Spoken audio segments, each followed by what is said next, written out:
Good evening, everyone, and welcome back to another episode of the weekly comic wrap up. And this evening, we are joined by legendary comic book writer Mike Barron.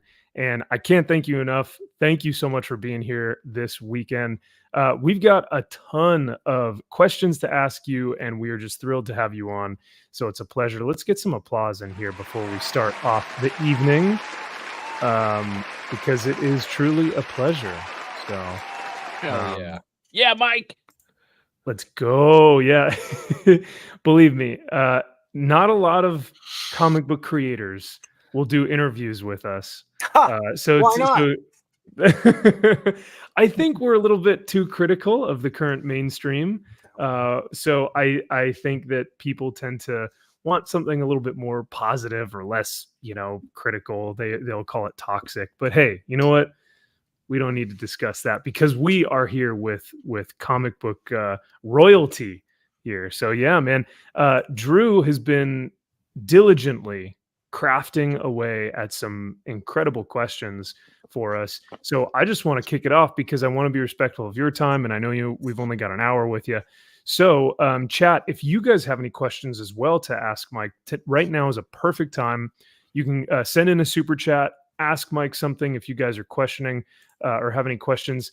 But before you guys do that, make sure you go to baroncomics.com, which is linked in the description and also in the chat, and sign up for the next Kickstarter project that he will be launching for his next Nexus, that's hard to say, series, which I'm thrilled about because Nexus is kind of like your passion project. Am I right?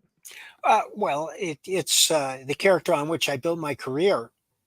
Yeah, there you go. And I love my own characters more than anyone else. People always say, well, who could you write if you could write anybody in the world? And I say, well, I'd like to write Nexus and Badger. There you go. Yeah. And I do. And you do. Yeah. And that's perfect. And because you have constructed these characters from their origin, right? So you know them inside and out. You know what makes them tick. You know their what they're passionate about. You know kind of their hero's journey and whatnot. So that's awesome. But, and that's one of the insights into good writing. And every good writer knows this is when you create a character who's fully fleshed out, at some point he's going to turn around and tell you what he's going to do next. Exactly. He will then construct how the story plays out, like you That's said. true. Yeah, that's beautiful storytelling, and unfortunately, that's something that we don't really get. We kind of get stories, whether it's comics or movies, of this thing needs to happen in Act 3. So even though it goes against what the character would normally do, we just need him to do this thing, right? So, but yeah, well, Drew, if you want to go ahead and kick us off, because I could ask this guy thousands of questions, like, what even got you into writing in the first place, right? But I think That's yours a are funny maybe a story. little. What's that? How I got into writing. And I was going to say, I'm like, I feel like that's almost too nebulous, right? I want to be able to, but if you do have an answer, you're more than welcome to answer. But yeah. I would be happy to. When I was in college, I had a friend who put out an underground newspaper called Takeover, and it was all about up against the wall, motherfucker, and sticking it to the man. And I went over to his house one day, living in a tract house on the railroad, and he had hundreds of new LPs leaning against the wall, most of them still sealed in plastic. I said, Mark, where'd you get all the records? And he said, the record company sent them to me. You want some? Take them. Just write something about them. And so and from there on, it just. I loaded my arms up. I went home. I wrote something about them. And I've been writing about music just to get the free records ever since. Smart man. That's a good tactic. I like that.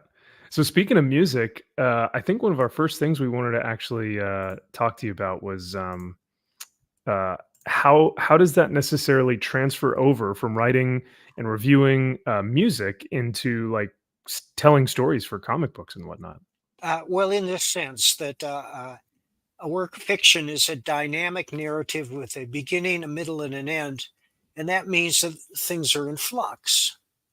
If the protagonist had a perfect life and nothing's going on like this, you don't have a story because there's no drama. I compare this to a good pop song, because a good pop song has at least 3 chords. It's got the tonic, it's got the bridge, and it's got the hook. The hook is a 3rd chord that resolves the tension created by the first 2 chords. And the simplest example of this is the blues, which is based on the 1st, 4th, and 5th chords. Da da da da da, and then the 4th chord. Da da da da da da, and then the 5th chord. Da da da da da da, back to the 1st chord. Da da da da da da, and that's the structure of the song, and it's comparable to the structure of a good story. Damn. And that is something that I love, is that, you could ask any storyteller, hey, what is, how does this relate? And some of them will say, it doesn't really relate too much, but you can tell that you've thought about this, that this is not just something that you do as a hobby, but this is a craft. Like, this is an art form in itself. I hope. Like music, like you said, it has those ebbs and flows. It has those cognitive dissonant tones that then get later resolved within the story. And I think that's something pretty beautiful that I think people take for granted nowadays. Yeah, and another thing, which is the same thing really, but said in another way, is that all fiction and all good music is based on tension and release. I wish I had a Yeah. pencil here to break for you. Tension and release. And a good story is just a series of tensions and releases. And that applies to the type of novel that we like, which is adventure fiction, spy novels, horror, or any kind of dynamic historical fiction, because the protagonist gets in a jam and it looks like he's doomed, but then something happens and he perseveres, he even conquers, but then there's another jam down the road. It's just a series of tension and release. So you're telling me that your protagonist isn't just a perfect character the whole way through and realizes that they've always been perfect there the entire time that they There are no perfect characters. And that's what kind of endears us to characters that have those flaws, right? Even Superman, everyone says, "Oh, Superman, he's just perfect. He's just no one wants to write him because no one wants to, or it's difficult for people to write him because he does have these flaws. But how do you ground him in some of these things that he might have flaws in? But if there was I know you've written Flash for DC. Do you have any DC characters that you haven't gotten a chance to write that you think might be a good challenge for you? Oh, not really. You're like, I could Once write them again, all. I would rather write my own characters. I mean, there are many Oh, that's DC right. Yeah. characters that I admire, and I would have to point to Dead Man as my proudest work at DC, because Yeah. that's the book on which Kelly Jones became Kelly Jones. Yeah, there you go. Mm. That was kind of his debut, or not debut, but that was what I think. I mean, Like well, you said, we made had it. been working on a monthly 8-pager, I think, for Action Comics, but then I said, "Listen, I'd like to do a graphic novel." And they Mm, said, "Okay, go ahead." And that's where Kelly just exploded. And if you mm. saw his art, I mean, I could run in the room and bring back this enormous book they put out of it. And you know exactly what I'm talking about, but that's where he Oh, yeah. finalized his style, Mm. which is instantly identifiable. Yeah, because like right Now- after that, he went to Batman. Yeah. Oh yeah. Oh, yeah. And I mean, he uses it all the time in Batman. Nobody else draws Batman with as many creases in his capes as Kelly does. And long ears. Yeah, the long ears. Yeah. I love. Yeah, you gotta love the long ears, the vampire, even the gloves have the vampire nails on them. Mhm. Gotta love it. So. Well, a lot of it was inspired by Bernie Wrightson, who Mm, I could did the Batman ears before Kelly did. Yep. Yeah. yeah. Hey, Harold. Yep. HH in Yeah. the house. Love it. Yeah, great to see HH. One of the hardest hitting comic creators, and also one of the hardest working comic creators in the room. But Mhm. hail and shout out to Sigma. I don't think he was at WonderCon this weekend. He was at the con that you guys were at, though, right? Yeah. Yes, he Yes, was. he was. Yeah. Heck yeah. Indianapolis. That's Yes, right. sir. That's right. Well, got to hang out, chat, have dinner. It was a great time. Yeah.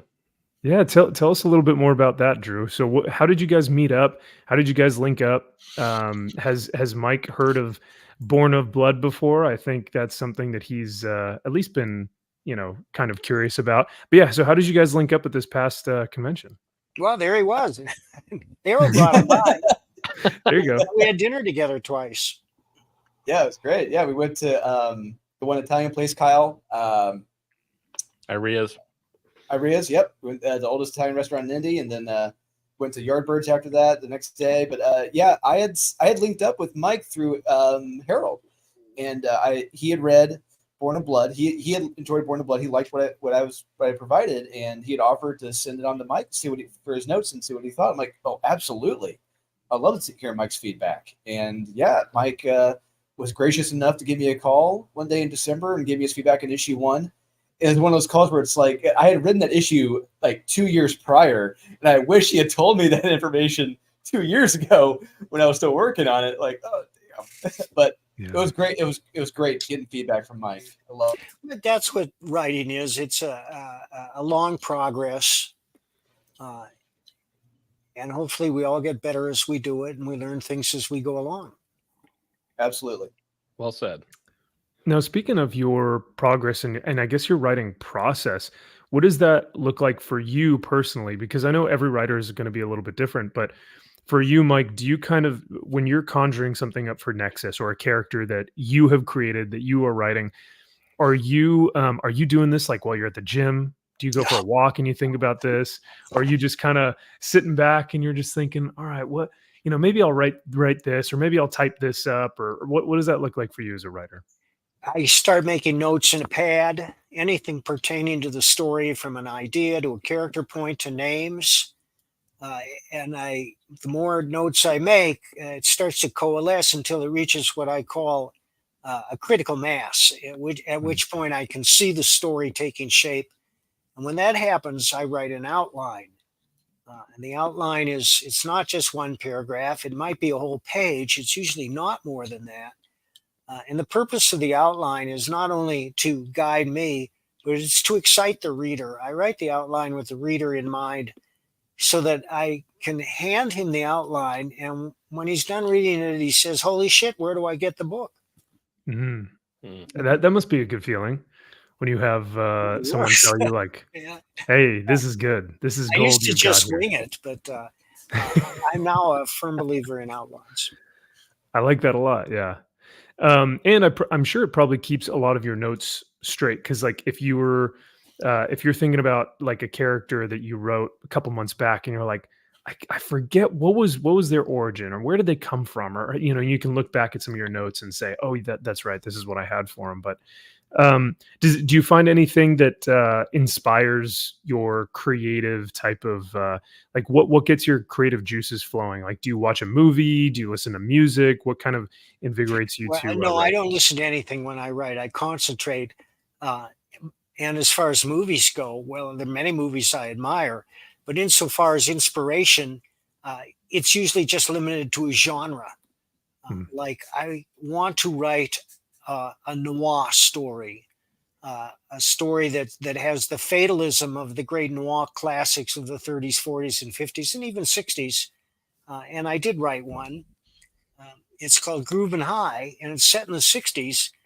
And it's about a jazz man who falls in love with the wrong dame, which I think is the very essence of noir, that kind of subject matter. Hmm. And I look forward to working with a very fine artist on it. He's already committed, so we'll see. But I don't know how to fit it into my pipeline, which is already jammed. And this kind of book is, we're doing this outside regular channels. Nobody's going to pay us to do this book. So we have to crowdfund it. And we're looking at crowdfunding outside baroncomics.com. And the only reason we're doing that is because baroncomics.com is scheduled for 2 years down the road now. We're trying to do four Kickstarters a year. And we've already done Florida Man, Scourge is next. Then Nexus, the Origin, colored by Kelsey Shannon. And then it's either going to be another Kelsey Shannon Nexus graphic novel, or else Sherlock Holmes meets Captain Nemo, drawn by Ooh. Richard Bonk, and that book is done. It's ready to be colored and lettered. Oh In wow. fact, most of my books are done before we launch the crowdfunder. Well, I think that's a great segue into kind of promoting some of the things that you have. So I've got the links in the chat and also in the description. But chat, if you guys have not gotten a chance to check out baroncomics.com, it's got everything that he is doing right now. Bronze Star, which, whew, I mean, you guys got to see some of those We're very interiors. proud of that. Yeah. Oh And, yes. you know, Bronze. Well, you should be. Yeah, absolutely. Pat's work on the next issue. Bronze Star, Private American. Oh, hold on. Thin Blue Line, Florida Man, and now we will be getting into Nexus. So if you guys go into Kickstarter right now with the link provided, you guys can get notified on launch. Let's see if we can maybe get to 200 tonight. Oh, But, and also if you sign up before we launch the Kickstarter, you get a bonus art card that Kelsey's illustrating that won't be available anywhere else. And Oh, I just nice. heard about Oh. Florida Man because Mike brought that up. And you know that comics are called comics because they have some tenuous link to humor. But very few comics make you laugh. I guarantee you that Florida Man will make you laugh out loud. And you know, it's I gotta tell you, it is tough to get comedy right in a comic book because comedy is all about timing, right? Or a big portion of it is about Yes, timing. it And is when you're, indeed. yeah, Oh, so by the way, I sent you that segment of a Punisher page that somebody reposted a couple of weeks ago because I think it's a good example of humor in comics. The one where he's talking to the hooker. Yeah, I sent it in our oh, text, Max. Yeah. okay, I'll pull that up then because I think I've seen that before. But here, let me see if I can find it.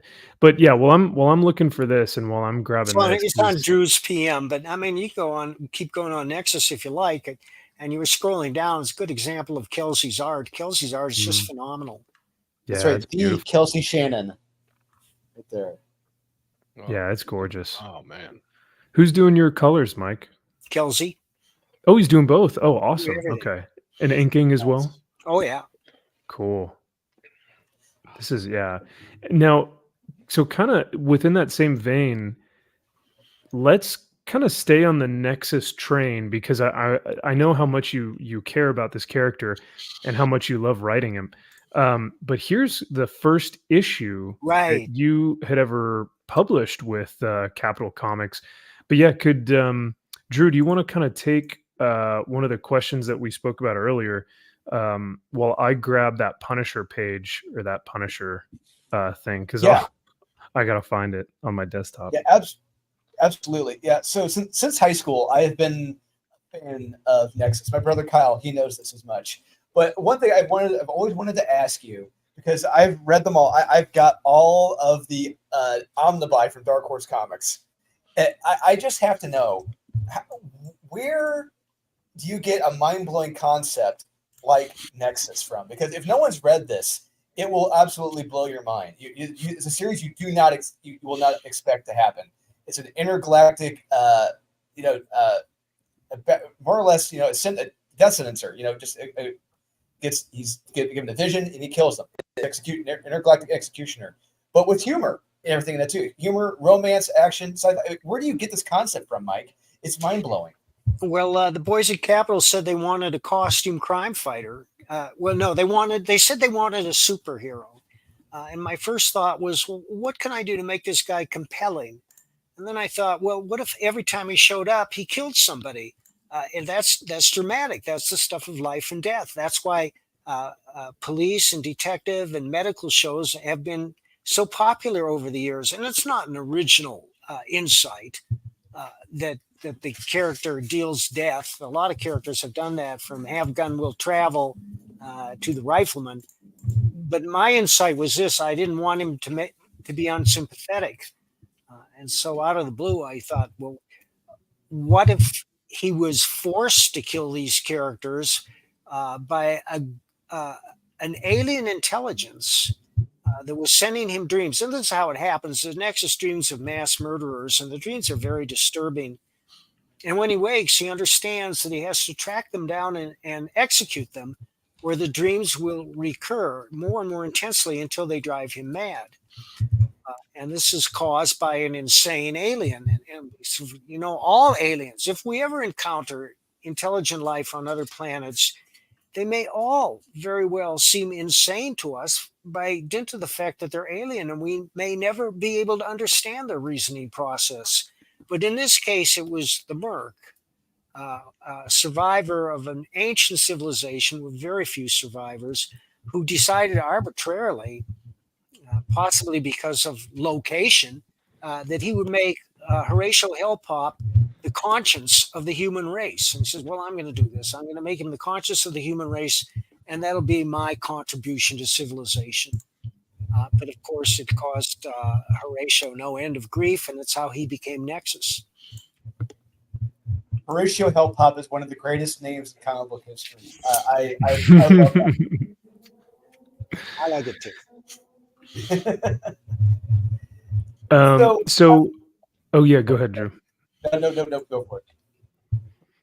I was just going to ask. So, with the new Kickstarter campaign, how does this new, or how does the old story, I guess, fall into the new one, or is this like a prequel, or how do the two relate? Well, it's on Indiegogo, but we will be on Kickstarter. Oh, okay. You know, the continuity is straight for me. It happens in sequence with the other events, so that when you read Scourge, this is going to be the latest thing that Nexus has done. Okay, excellent. I'm going to go ahead and see if I can pull this up. This is great, by the way. I should have showed this on our Easter show. The prostitute walks up to Punisher and says, "Hey, stud, want a party?" And he goes, "Not tonight, honey. I'm bushed." She goes, "Anything you need to stay awake? Coke, meth, got some finest crystal meth, good weed." He goes, "No thanks, honey. I don't mess with that stuff since I found the Lord." "You got the Lord, huh? Okay, I can dig it. God bless. You know, honey, have you thought about letting the Lord into your heart and soul? I will if he's got $50. Oh, man. Cancel Cancel that man. No. Love it. That's great, man. You know, and Punisher has had run-ins like this before where, you know, there's that panel or that page where he saves the daughter of some crime lord or something, and she goes, "How can I ever repay you? You know, like, are you sure you don't want to find a hotel?" And he goes, "No, get your life together, straighten your act up, and get out of here. I'm not about that, you know." And I'm like, yeah, that's who he is. That's him, you know. But too funny. So, do you remember what issue this was from, Mike? No. Yeah. I'm trying to remember. I wonder if I can find it while we're talking. But well, it's one of the Willis issues, so it had to be like probably in the teens, I'm guessing. Yeah, I'm thinking due to the art, we could probably narrow it down to a few. But yeah. Well, let me go ahead and pull up the website again, so we can take a look at that. So speaking of Nexus, another character you came up with around that time was the Badger. Badger appeared in the Nexus comics as well. Now, the Badger, holy crap! You want to talk about a character who is like the opposite end of the spectrum of Nexus, just literally a batshit crazy guy, a martial artist, different personalities. Where do you? I'm trying to pick another character. Where do you just take? Because I know you were a martial artist. Did you take a lot of that experience, put that into this character? I mean, how does the Badger come up? Okay, so we got Nexus going, and I wanted to get another book going, and I pitched him something that was off the wall. And Milton, who's our first publisher, still a good friend of mine, he says, "Nah, we want a costume crime fighter." And my first thought was, why would anybody put on a costume and fight crime? They have to be crazy.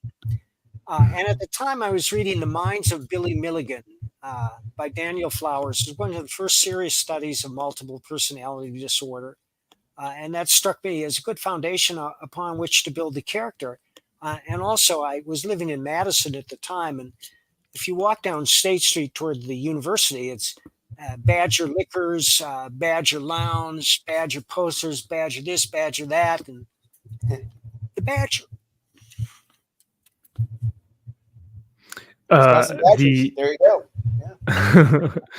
the chat is hilarious, making me laugh because great to see you guys chat, by the way. So Mike, one of the things we do here on Friday evenings is we review modern comics. So the guys and I read anywhere between 10 to 20 of the current stuff that's coming out, week by week from Marvel, DC, Image, Dark Horse. And we have to kind of suffer through 20 of these issues to maybe find one or two that, are relatively worth talking about. And I kid you not, you get issues where people are going to the farmer's market. And that's the issue of the comic book, right?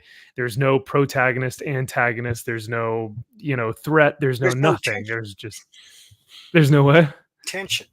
There you go. Exactly what you were talking about. The tension and release. There's nothing. It's just them picking. Are you familiar fruits. with Sturgeon's Law? Theodore Sturgeon was a great science fiction writer. And Sturgeon's Law says 90% of everything is crap. And he was right. It holds true, especially in entertainment. 90% of movies, 90% of music, 90% of comics, it's just crap. And it's not because people try to write crap. Nobody wants to write crap. But there are a lot of people working in all these fields who don't understand the fundamentals of entertainment. And the first job of the comic, the movie, or the song is to entertain. And if you don't entertain, they're going to put the book down and go away. I had a great teacher once. His name was Jerry McNeely. And he said, you make them laugh a little, you make them cry a little, you scare the hell out of them, and that's entertainment. And in a nutshell, that's entertainment. I like that. I will say it was a breath of fresh air to reread a lot of your previous books that I haven't gotten a chance to pick up since college. So it was great to kind of have, I think Kyle put it before we went live, it was a palate cleanser, right? It was just like, oh, thankfully I have a week off of modern books and I can read some good stuff again. So it was a pleasure. Speaking of great comics, though, and great storytellers, man, Sigma Comics for $20, dude. Thank you so.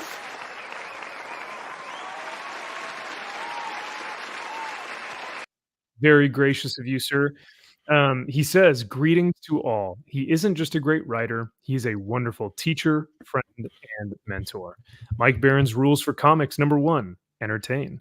Number 2, show, don't tell. Number 3, be original. And these are all rules to live by. Back his Kickstarter or Indiegogo.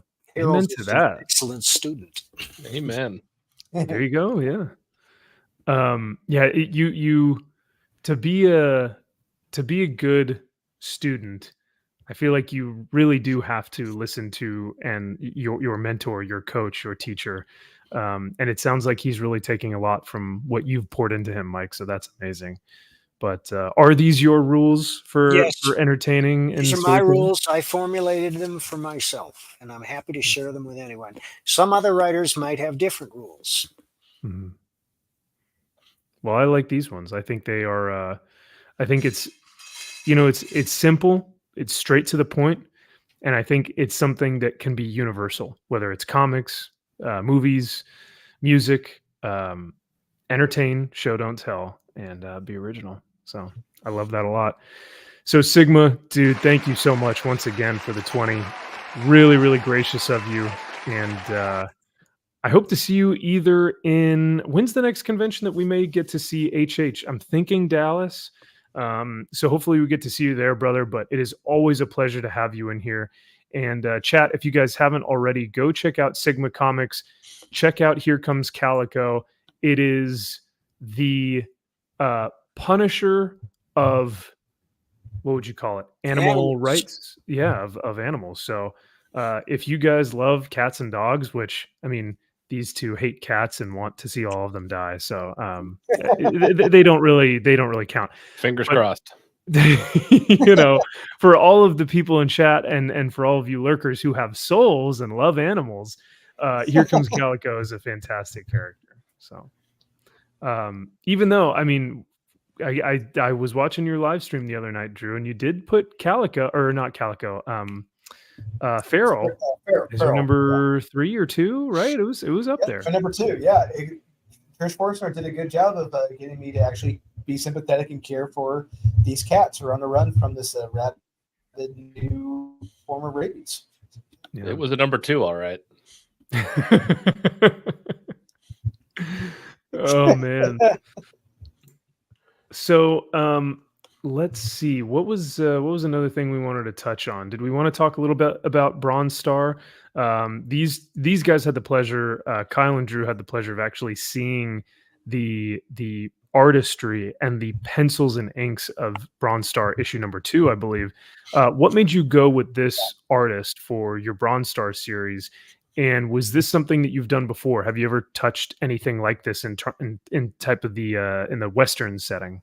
No, I had always wanted to work with Pat Broderick for decades, and about a year and a half or 2 years ago, I said, "Pat, do you want to do something?" He said, "Sure." And I said, "What do you want to draw?" And he said, "I want to draw a supernatural Western," and that's where the idea came from. Well, he So looks Pat- like Sam Elliott, so it makes sense. He does. He I was certainly about to say, yeah. you know, it also resulted in the greatest work of his career, and that's unusual. It's highly unusual for an artist to keep improving year after year after year, and not just coast on what he's already achieved. But everybody who has seen that book has been gobsmacked by the breadth and detail of Pat's drawings. First of all, they're instantly identifiable. You don't have to figure out what you're looking at. But secondly, he puts in everything. He puts in the foreground, the middle background, and the horizon back on the mountains, every little detail. Let me see if I got a copy of that down here in my ditty bag. Down here. But yeah, it's just the work Pat puts in. It's light years above what a lot of modern day artists are doing. So, Yeah. because Kyle can attest to it. Just like the detail on the roofs, the buildings, the ground, the people, just it's insane. And he's doing it all himself by hand. And we have an oversized artist. There it is. Oh. There it is. Kyle's got it. Wow, look I at sent that. it to you, Mike. I had to get it, and this thing is absolutely amazing. Like it is. Oof, This is how this book wow. should be read and seen, Oh, hands Yeah, down. all by hand. Pat Broderick. He is a legend. wow. Love it. So Oh good. my gosh, it's so intricate, and the inking on that is like top notch. First page. I mean, Oof. it's got Beautiful. you can feel it. You can Oh smell my it. Like this gosh. has Look at the atmosphere on that. Yeah. the No, buildings. Oh, Yeah. The production design of like having this small little town, and oh, you can like see the wood paneling on each one of those that's right. buildings. That's like, oh my The, gosh. the detail is insane. Yeah. mhm. Wow. How It's cool. amazing. Beautiful. And that's your most recent crowdfund. Well, after Nexus will be your next one, but Bronze Star was the most recent one, right? Or was Yep, it and Florida Florida Man? Man. Oh, very nice. Here, let me zoom in on you. There it is. Nice. So this is where you get to instill a little bit more of your humorous side, right? Well, the purpose of Florida Man is to make you laugh, but it's also got a lot of humanity and heart to it. It's not a surface comedy. It delves into the characters and it reveals character. And the trick to the Florida Man's my series success is that Gary's not just some drunk jerk who does whatever he feels like. He does that too, but he's got a heart of gold, and he'll give you the shirt off his back, and that's key to the character's appeal. That doesn't stop him from getting drunk and high and doing stupid shit all the time, but it comes through when it counts. Yeah, he's got a heart of gold, like you said. I think that people can enjoy that type of character even when they're kind of a well, I don't think you'd necessarily call him a deadbeat. He just like you said, he likes to get drunk and high every now and then. In Gary's case, every story takes the same contours. He goes from rags to riches to rags to riches to rags to riches. He's always looking for his next get rich quick scheme. And this one starts with this shady character offering him $10,000 to smuggle 100 red-kneed tarantulas into the country from Mexico. And the guy says, it's very easy. You fly to Mexico City. My agent will meet you at the airport. She'll give you a suitcase. You check it through. Then you get on the plane. It'll fly you to Orlando, claim the suitcase at the luggage claim. And Gary says, but what if the tarantulas get loose? And the man says, it's a sealed suitcase. There's no chance that the tarantulas will get loose. So I guess Tarantulas we'll get have loose. to see. I was about to say, so I guess we'll have to see if the tarantulas end up getting loose. And that's just how it starts. I mean, there's a whole lot more to it. The Python call.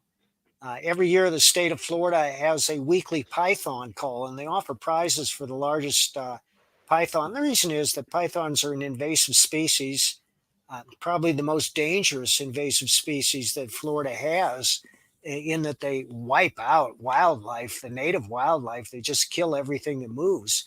It's been a terrible problem. So there's a bounty out on them. That's true. Oh wow.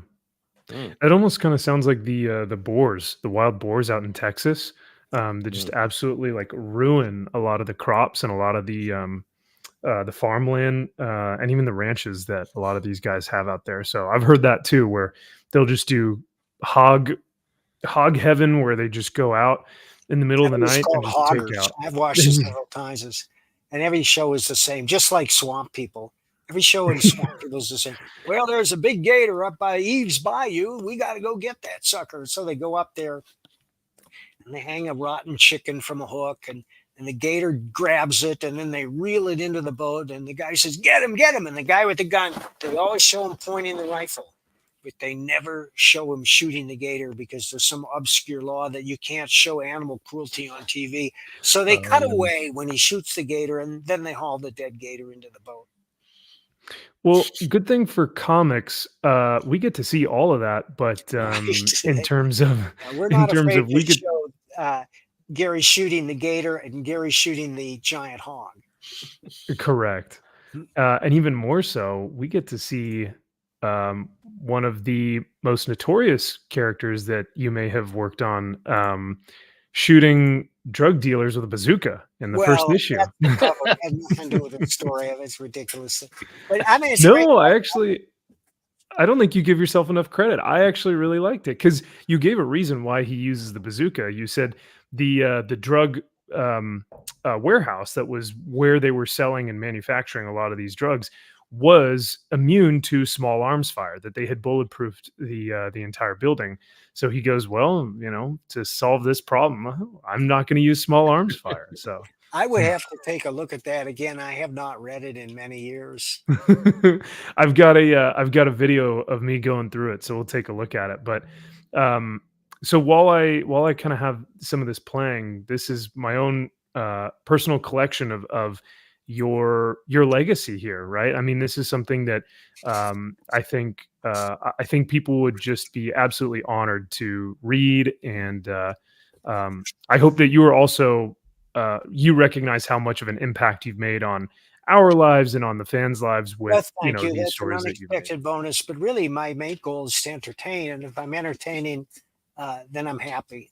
And I try to write in such a way that people are not aware of the author, that they're immersed in the story, that they enter into the story completely to the exclusion of all else. And if that happens, I know I'm doing a good job. Well, I can assure you that when I'm reading these, I read Frank Castle. I don't read, now granted, I know you wrote them, but I think one of the best compliments a fan can give to an author is to say, I felt like I was reading Frank Castle, or I felt like I was reading Matt Murdock, or I felt like I was reading Microchip, right?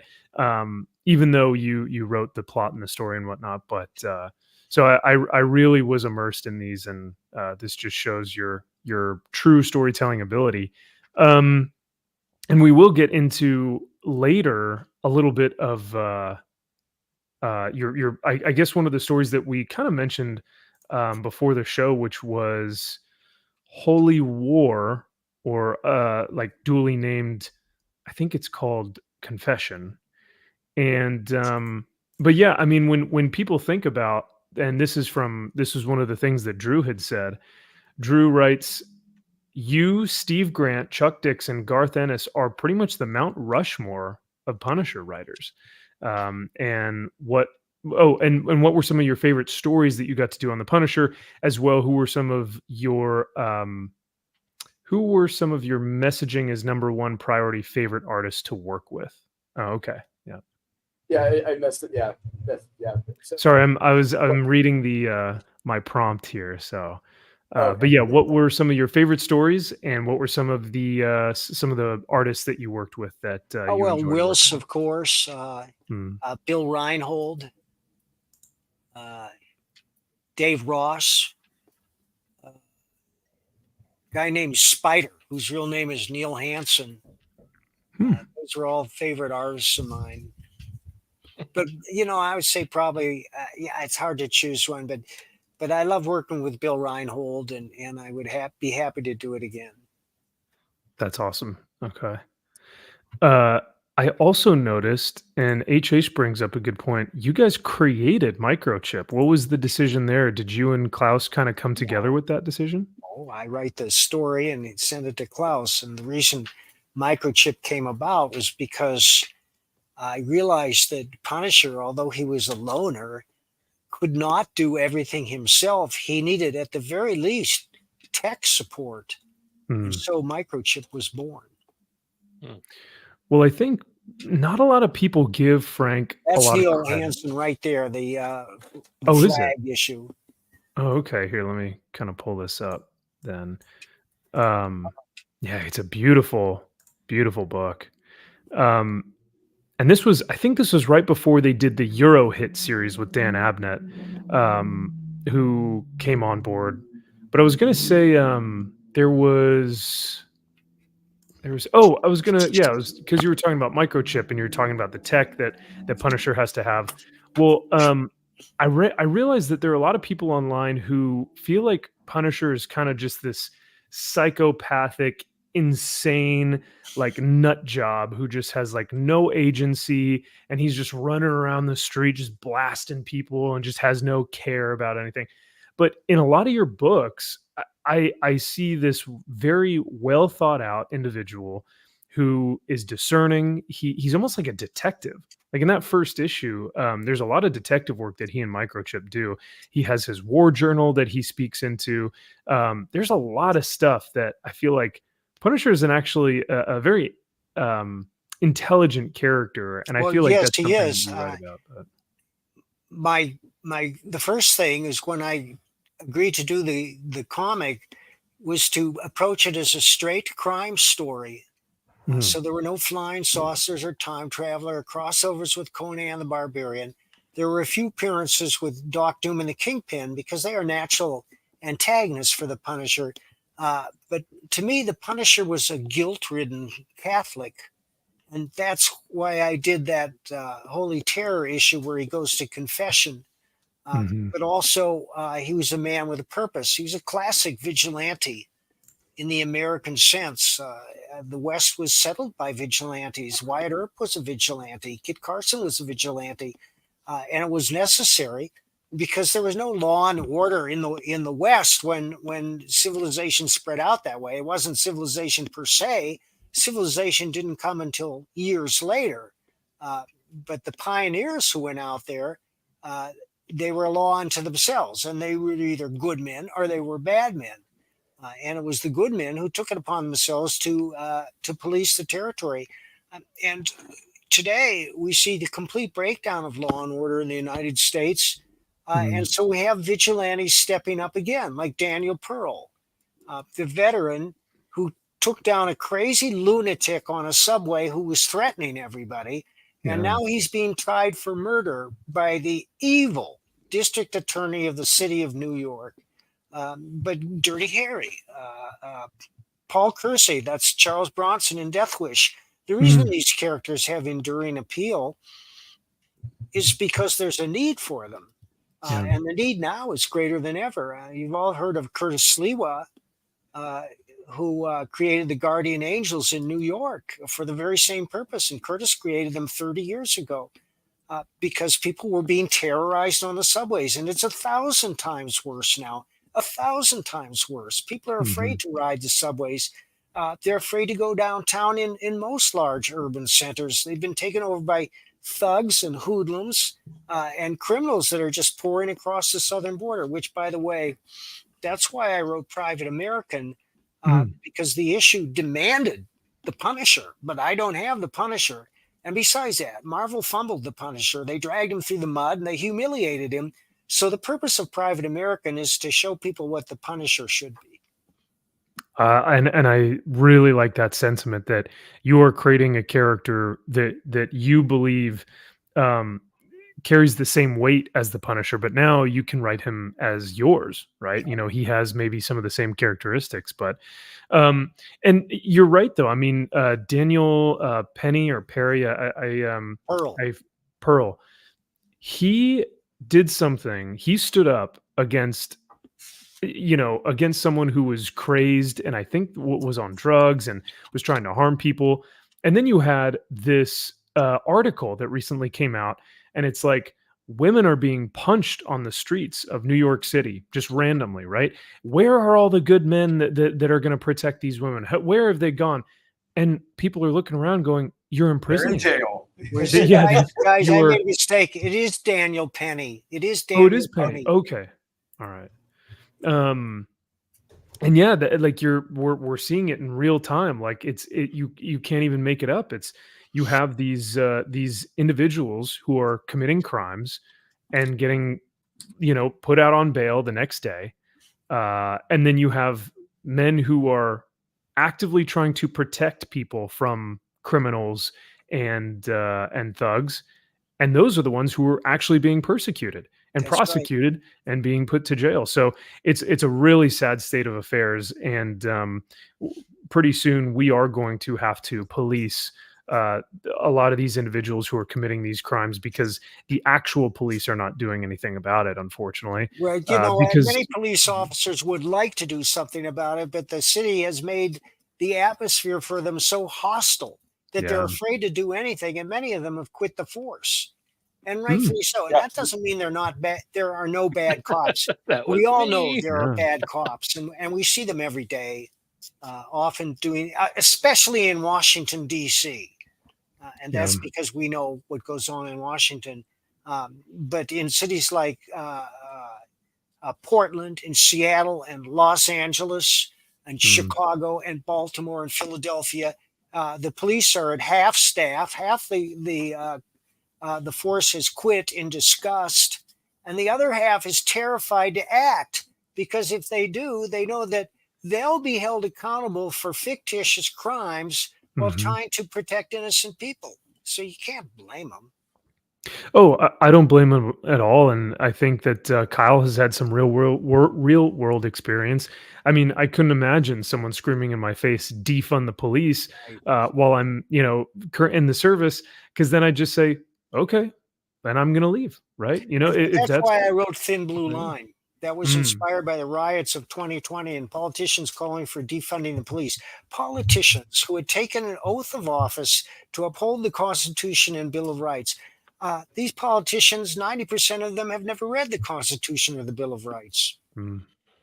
Yeah. But anyhow, guys, if you're interested, Thin Blue Line is also on my site, baroncomics.com. It's about two police officers trying to survive the night of riots in a large Midwestern city. And it clicks and pops on every page. No preaching, there's no bumper stickers. It's just a real solid drama. It will draw you in on the first page, and you won't come up for air until you finish it. Ooh, sounds incredible.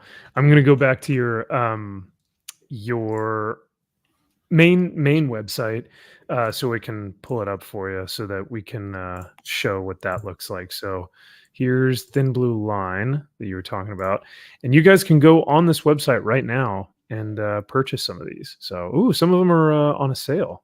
Nice. Heck yeah. And that's what I love to hear. It's like you will be holding your breath through this whole thing because you do not you're either anticipating something to happen, or you're not sure what's going to happen next, or you are just waiting for the tension and release like you were talking about earlier. So, and then here is Private American, like you were saying. So, and if you guys want as well, if you are more into a Western, here's Bronze Star. So, heck yeah. And here's that artist edition that you were showing earlier, right, Kyle? I think this is the one. That's Or it. one a version. Yeah. Yep.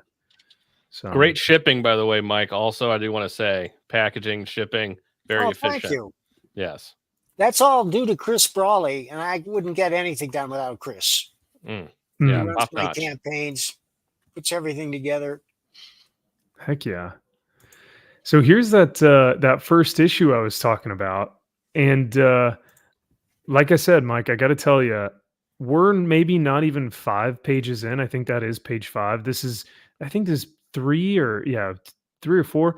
And we're already getting action. It takes 20 pages in some of these newer books from the big two to even maybe see someone a little bit action oriented. But on page like 3, 4, 5, we're already getting Frank Blowing up this crackheads. I building. love it.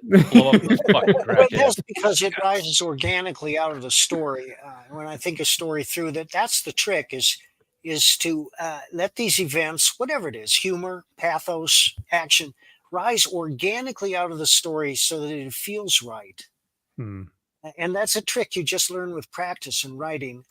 And the same with the dialogue is you got a phrase you want to jam into the book, don't do it.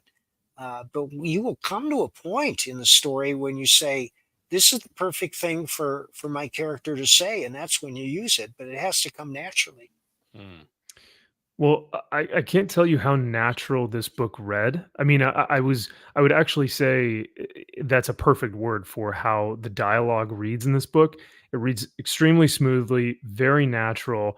You get a lot of writers who it becomes almost convoluted and choppy at times, or it's like pretentious and it just reads Or the dialogue forever. just rings false. People don't talk like that. That's the way Yeah. a bad writer imagines teenagers talk, with all Yeah. these hems and hoes and starts and stops. And sometimes they do, but mostly they don't. And that's a great point. So that was one thing that I was really rereading this. I was going back and I was like, man, this still holds up just due to the fact of how well it reads. Like it reads very smoothly. But Kyle, you said that you read this issue as well. What did you guys think about this panel down here? So Frank is actually talking to his war journal. He goes, Frank's war journal, 1987, I think it is. I'm trying to remember the last. So I have this the first mini series, right? I have this one, but I don't remember. I need to go look back in this one. Did he talk about a war journal in those issues, or Mike, was this something that you? I've got it right here. Plus- I'll pull it up. Okay. I got it right here. Nice. No, Carl Potts created the War Journal. I just used it in passing because as I'm writing the story, that it rose as a natural thing for him to do, a perfect Mhm. means of expressing his thoughts without making it sound false or forced. And that was a perfect way to I'm kind not of get seeing it some in of here. this. I'm not seeing like a journal entry in there. So yeah, it must be. Yep, Oh. it was all Mike doing that. Because it is a good way to get some of that expository like dialogue out instead of just having maybe a caption box at the top or maybe having a narrator. We actually get to see Frank's thoughts through this war journal. I thought that was cool. I've cut down on that drastically in recent years, and I will occasionally add what I think the protagonist is thinking, but I keep it very brief and only if it's necessary to the story. So Mhm. one thing you're not going to see is a big block full of inner thoughts. We've all looked at comics where you turn the page and there's like 400 words in 5 blocks covering up the action, and the eyes glaze over, and you think, oh Oh, man, this is not what a comic should be. This looks like yeah. work. Right. Yeah, it looks like a textbook at that point. So Right. It's a movie script or something else you would see. It's like, yeah, in a movie that would work, in a comic, yeah. not so much. Or yeah, exactly, Cal. They're actually trying to adapt a Netflix like screenplay so it reads like it's an actual script for a TV show, but they're Right. trying to hand jam it into a comic, and it just like it does not work. Um, but yeah, a lot of this is just straight action, and we get kind of a half naked Frank and a half naked lady, and oh, it's great. Yeah. But yeah, I mean, to start off an issue like this was just incredible. So Mike, were you approached to work on Punisher? Because at this point in time, Punisher had his first appearance with Amazing Spider-Man. He had his first limited series, but not a first ongoing. So what was your experience finding your way onto this first book? What did that look like for you? Well, Carl Potts called me up and said, Mike, how'd you like to write The Punisher? I like your Badger very much. And as I said, my insight was that it was a straight crime comic, and that Punisher was a vigilante in the American tradition. It was no problem to find uh, foes for him, antagonists, because the United States has always been rife with crime. Mm, And to a certain degree, that's part of the price we pay for living in a free society. That with freedom, a lot more bad actors are available to act out. Uh, but when we look back 5 years, that seems like paradise compared to what's going on today, because the current bunch has just created chaos, and it looks deliberate to me. mm. Mm. You can't help but think that there are powers that be, the powers that be in the places that are of higher importance are almost kind of rooting this culture to continue, this chaos to ensue. I And I think that's agree. yeah, and I And think that's why a lot of these people. Oh, sorry, I didn't mean to cut you off. Go oh ahead. no, I'm just babbling. But I do have a little uh, paragraph here that was written by Victor Davis Hanson, who's one of our smartest and most learned observers of the contemporary scene. And he wrote yesterday, they have no agenda. They are aimless fools and utter incompetence. These bunglers just wing it, day to day, in response to what their radical media, academic, and political masters dictate is necessary for them to retain power. They have no idea of the damage they are doing. And that's just one explanation that Mm, Mr. Hansen puts forth as the reason the administration seems intent on destroying this country. Uh, and one thing that we don't discuss is that the deliberate destruction of the United States is the greatest crime in history. And I wish more mm. people would wake up to that and say that's what it is. It is kind of scary that there are a lot of similarities, and though history doesn't always replicate itself, history can rhyme with what we're experiencing now. And with the fall of Rome, the individuals that were in that period of time didn't even realize that it was happening until it was too late. And I wonder if that may be a situation that we're in now, where Well, we of may course not it see it. is, because history repeats itself and human nature doesn't change. This is Mm, the fate of every successful republic. mm, Cicero understood this, Aristotle understood it, and certainly George Orwell understood it, because Orwell described exactly what's happening today in 1984 and Animal Farm. It's exactly what's happening today. He'd seen it, he'd lived it. All these societies have lived it. There's an old saying that strong men create good times create weak men, and weak men create bad times. And we're now in the weak man phase of this country, and I pray that we will survive. me too. Me Me too. And too. it's a beautiful sentiment to pray for those strong men to kind of raise up. and rise from the corruption that has been going on, and hopefully we can have a resurgence of men that take back their country, right? That take pride in their country. And I think thankfully we have entertainers like yourself, writers like yourself, who have been writing these stories that kind of inspire us, motivate us, and give us some escapism, to where those same men that may stand up, are going to be the ones that are going, you know what? I remember reading that Mike Barron comic when I was young, or when I was in college, and I just got so motivated, and that's why I'm doing what I'm doing now, right? So I think that though you may not see it, I think you've inspired a lot of people to. Well, thank you. I'm just a writer, and as I say, my first goal, as always, is to entertain. But I've always drawn stories from the news, ripped them out of the headlines, and I don't choose stories; my stories choose me. There you go. Drew, do you ever do your stories choose you? Do you have any experiences where you've done that? Well, You know, yeah, for well, me, Florida man. Every time I went online, there was another Florida man story, and after like the 100th headline, I thought, all right, I get it. I got to write a novel about this guy. Yeah, I guess that is, you keep hearing these headlines and you go, man, that's crazier than the last one. Yeah. My favorite is Florida man claims syringe found in rectum is not his.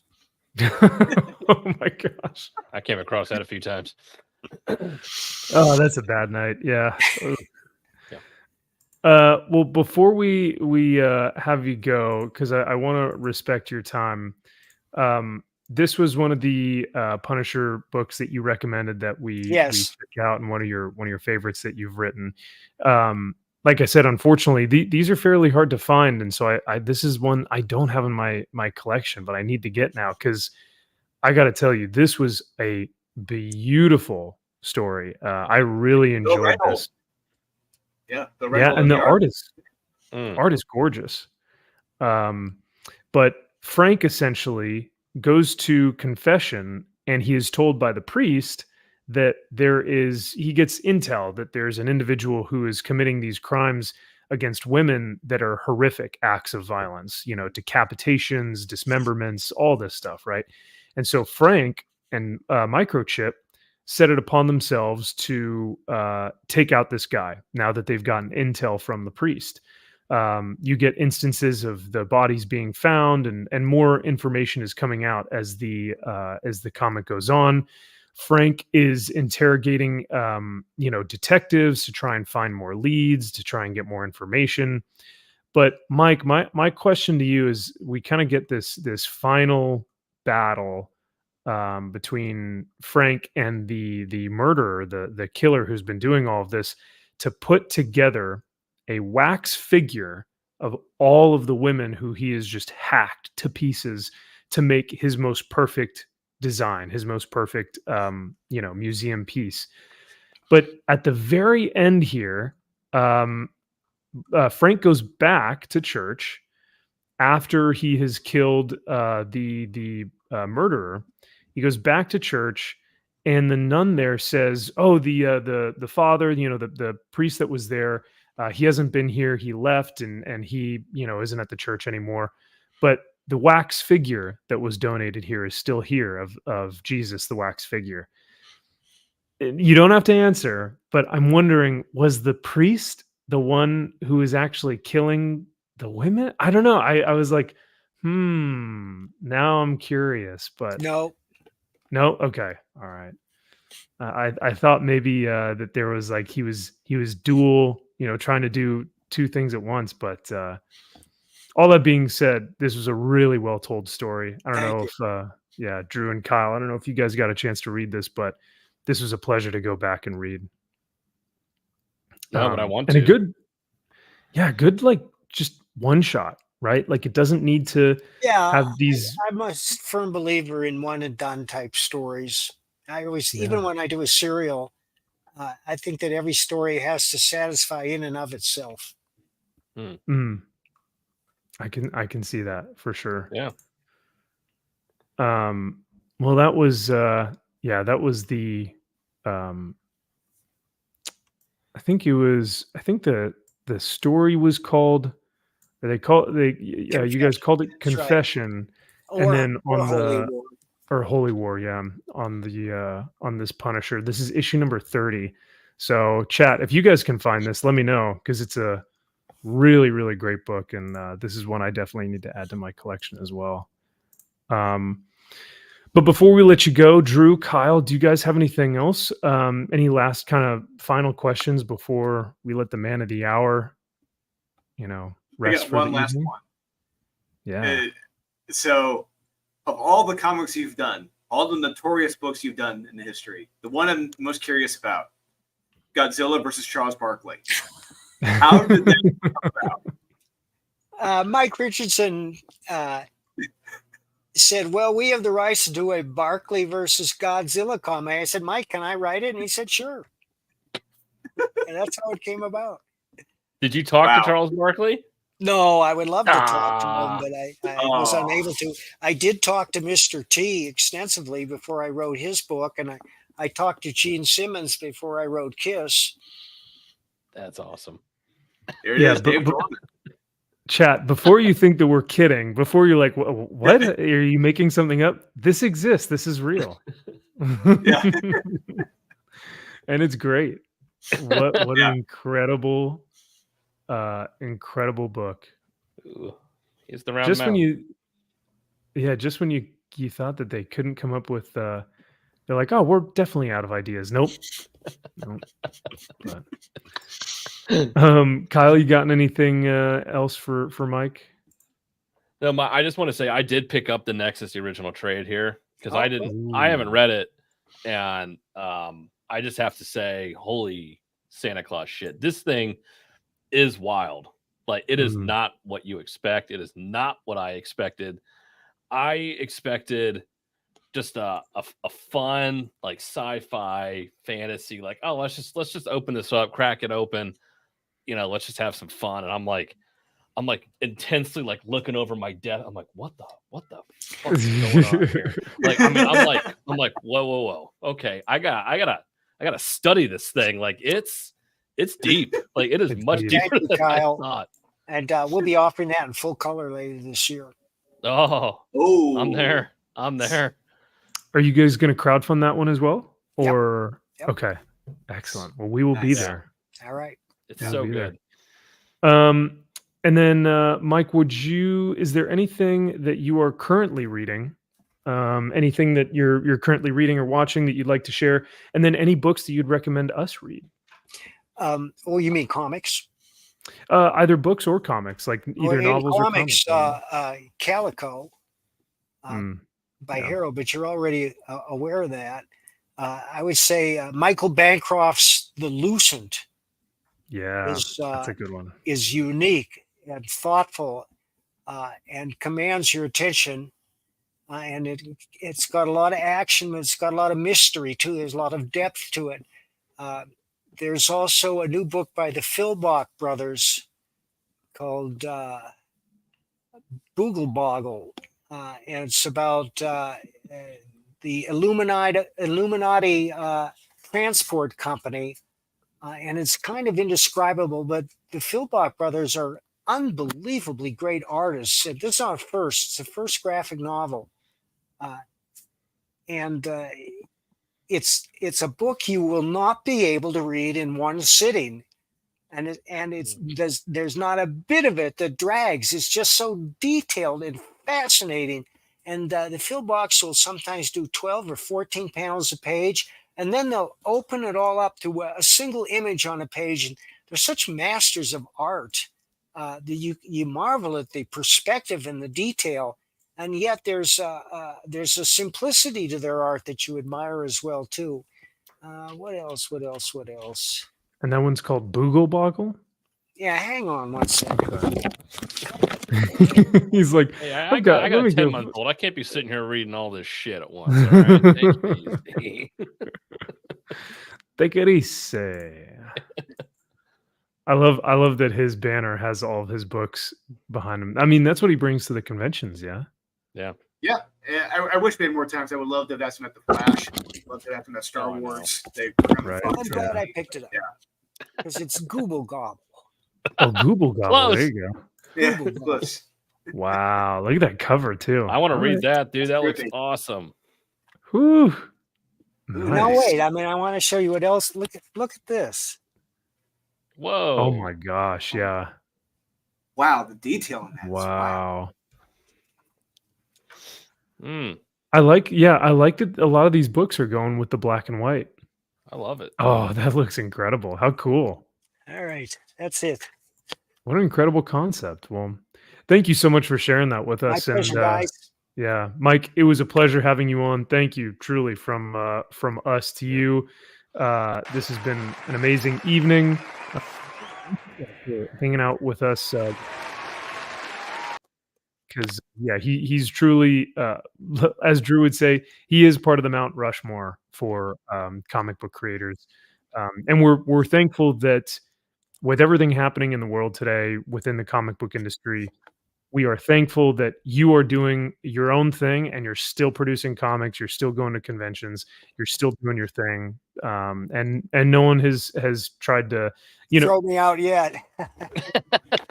they have, Yeah. you just keep going. Nope, I'm still here, baby. So I love it. All right, thanks, guys. Thanks, Thanks, Mike. Mike. Take care. Thank Thanks you, again. Mike. Good seeing See you soon. See you, Mike.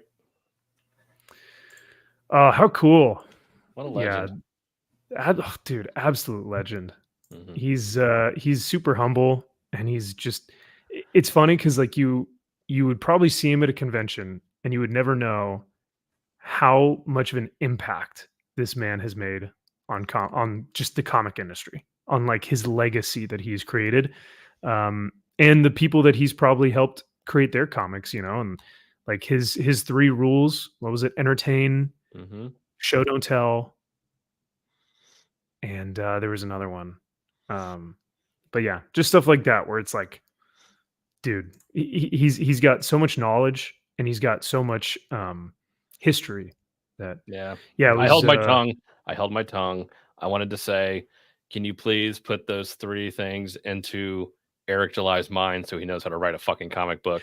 But I I was didn't. about to ask him about I Eric know. July. I was like, Oh, please tell me you shared no. those with him every day. Like, hey, Eric, just so you know, here are the three rules. Eric, Oh, here are the three rules. entertain. we had another hour. Yeah, Yeah. we could have gone to that. Could have gone to Star didn't. Wars. Could have gone to Flash. Yeah. Yeah. Yeah, no, it's entertain, show, don't tell, be original. Be original. So well, that means that we're gonna have to have him back. We have to have Aaron Lepresti back, and we have to have Mike back, because now we need to ask Mike, are you like, you need to be emailing, you know how like Eric tweets out, he's like, be great, like every day. Mhm. He's like, be great. Uh-huh. Mike needs to start putting his three Those three rules rules every day. every day. Just to let you know, here's Hey. here's the thing. So thank you guys so much. We appreciate it. So I now Quick, I did promise him when we were interviewing. I said we're going to do our best to not be like the Chris Farley show. We're not going to do the interview. Remember when you did the Punisher? remember cool. remember when you were, what does he say in the clip you showed me? Remember when you were the Beatles? Yeah. Like, dude, I created the beat. Like, I am the Beatles, right? They played that record and played it backwards. And Paul is dead. Paul is dead. That wasn't true. That was a That wasn't hoax. true. Yeah. Oh my god.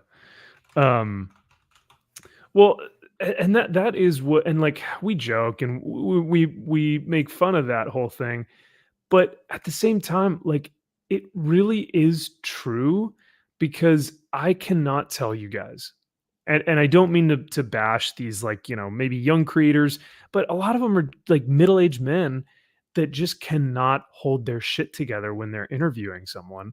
And I'm not saying that we're any better than them, but I do think that there needs to be a level of like professionalism, and also just a level of like, hey, these guys are humans. I don't care if it's Rob Liefeld. I don't care if it's Mike Barron. I don't care if it's Ethan Van Sciver. I don't care if it's Eric July.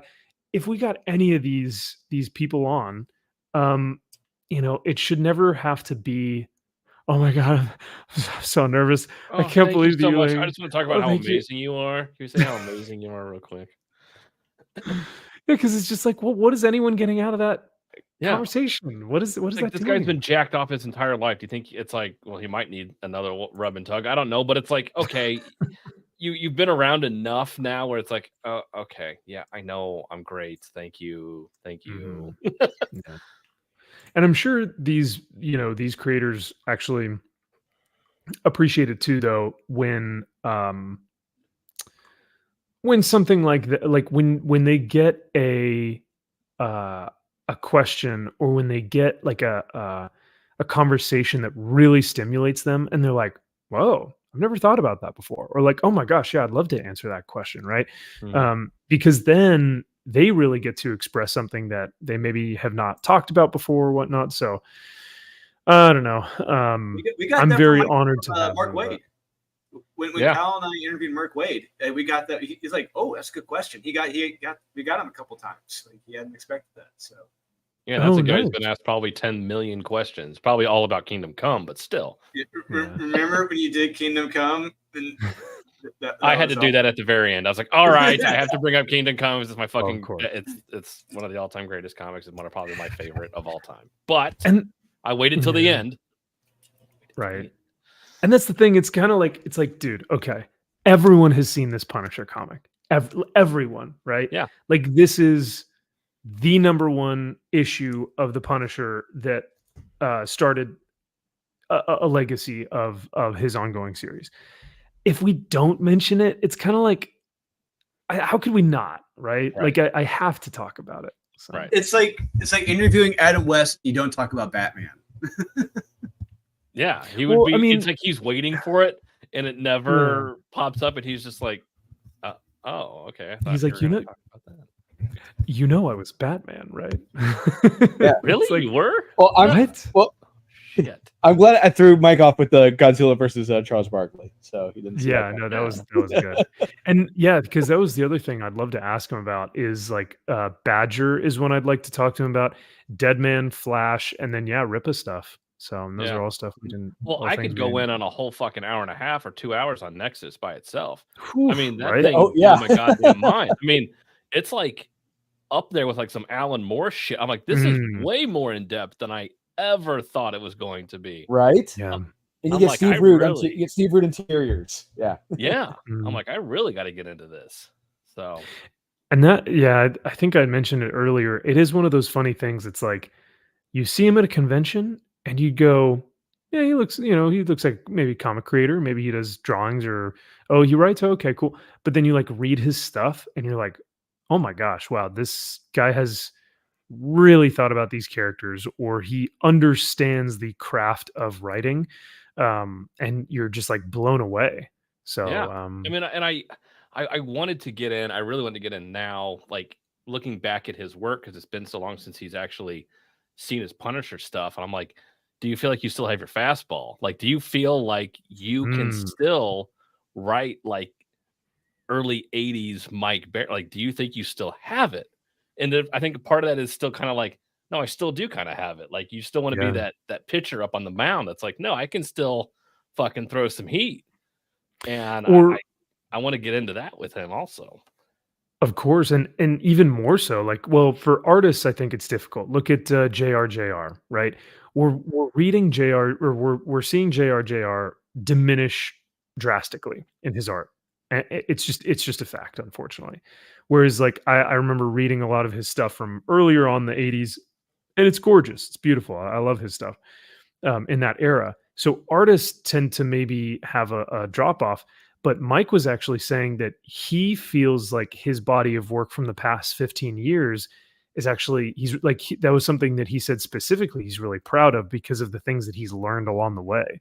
So I wonder if, like, and even look at Chuck Dixon, as he gets older, he almost gets like sharper with his writing.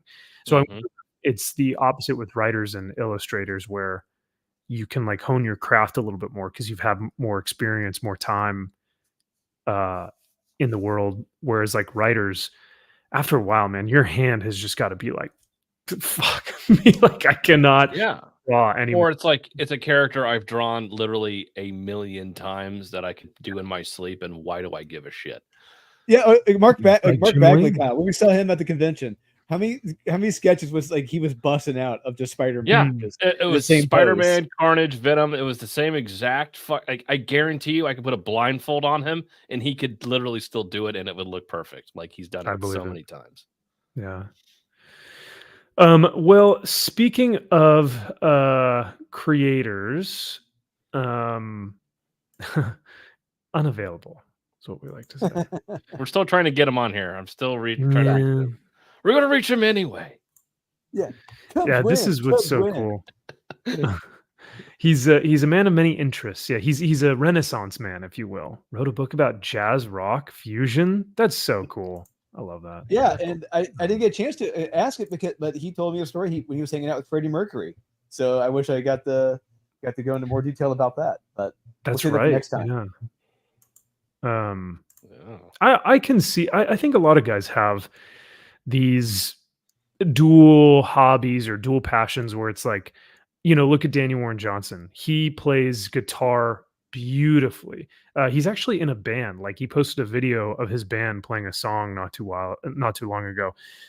So a lot of these, I feel like these comic creators also have other art passions or hobbies, whether it's writing, illustrating, music, movies, right? Like they are creative people and they just like have these creative outlets. So but yeah, that's true.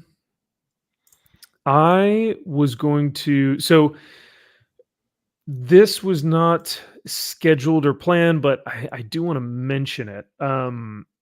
So because Drew, you and Josh and Aaron had talked about this on Tuesday night, I've been kind of waiting to talk about it, and we're not going to talk about it tonight because I don't think now's the right time. I think what I'll do is Sunday we'll talk about it a little bit more. But I do want to have just like 5 quick seconds for us to recognize the passing of Ed Piskor. I'm not going to comment on anything about the actions that were taken in terms of what happened previously to his death or afterwards. All I want to just say is I think everyone in the comic book industry right now is really distraught. They're heartbroken. And there's been a lot of really nasty, evil people within the industry that makes us say, do we even want to be in this industry at all? Right. But our prayers and our thoughts, and I know that sounds cliche, but truly, it's been something that the guys and I in our group chat have discussed, and it's something that's really hard to talk about, something that's fresh on our minds, right? So, like I said, we won't get into it tonight, unfortunately, or fortunately, because I feel like there needs to be a little bit more time. The funeral was Thursday, so yesterday. Yeah. And Sunday, I think, will be a good opportunity to kind of bring out the letter, bring out the accusations, bring out the news reports, like just bring all of it to the forefront and talk about it for like an hour or two, right? So, but with all that being said, I'm going to kind of drop us out for a second. I'll put a picture of Ed up on the screen, just a quick second of silence for him, as this death, I think more than a lot of other deaths, has rocked the comic book industry to its, like, shattered it to its core, really. There are a lot of people who, like I said, just had really evil and vile things to say. So real quick, like I said, I'm just going to kind of drop everyone out, and then we will be right.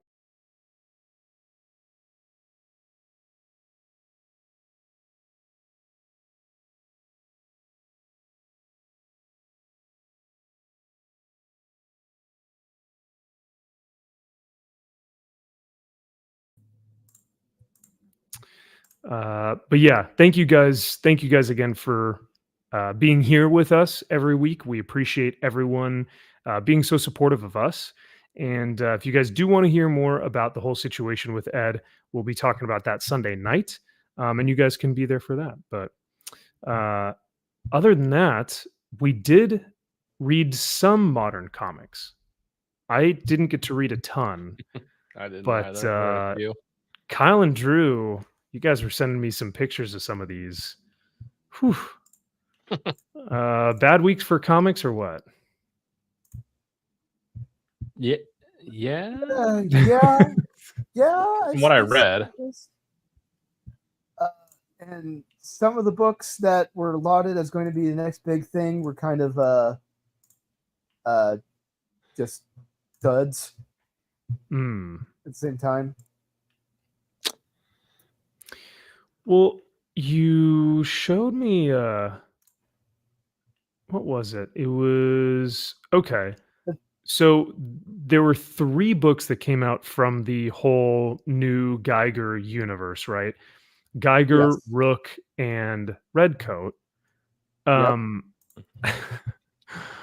Redcoat has the founding fathers denouncing their Christianity, their God. Correct. Yeah, including Benjamin Franklin. Yeah. Yep. Oh, it was Ben Franklin. It was like On the altar. Yes. oh, And interesting. then it was John Hancock who says the famous line in here about how God didn't create this thing, we did. It was like, go fuck yourself. Without Yeah. say you took that line out of the book, what'd you think of the story? I just it's fucking Chris Hemsworth as Redcoat guy. Yeah, it's Chris Redcoat- Pratt or Redcoat Chris guy, Hemsworth? Yeah. It's just like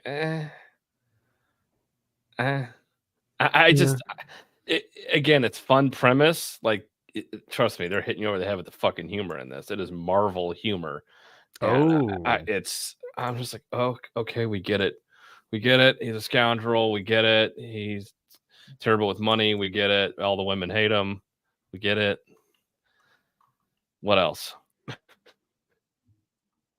That's about all that's the 3D, yeah, so there you go. You get Paul Revere. 3D assets? Is that a 3D building? Whoa, you watch your mouth. Yeah, well, apparently I shouldn't be wearing a shirt about 3D assets. Oh. Oh God. Oh. Yeah.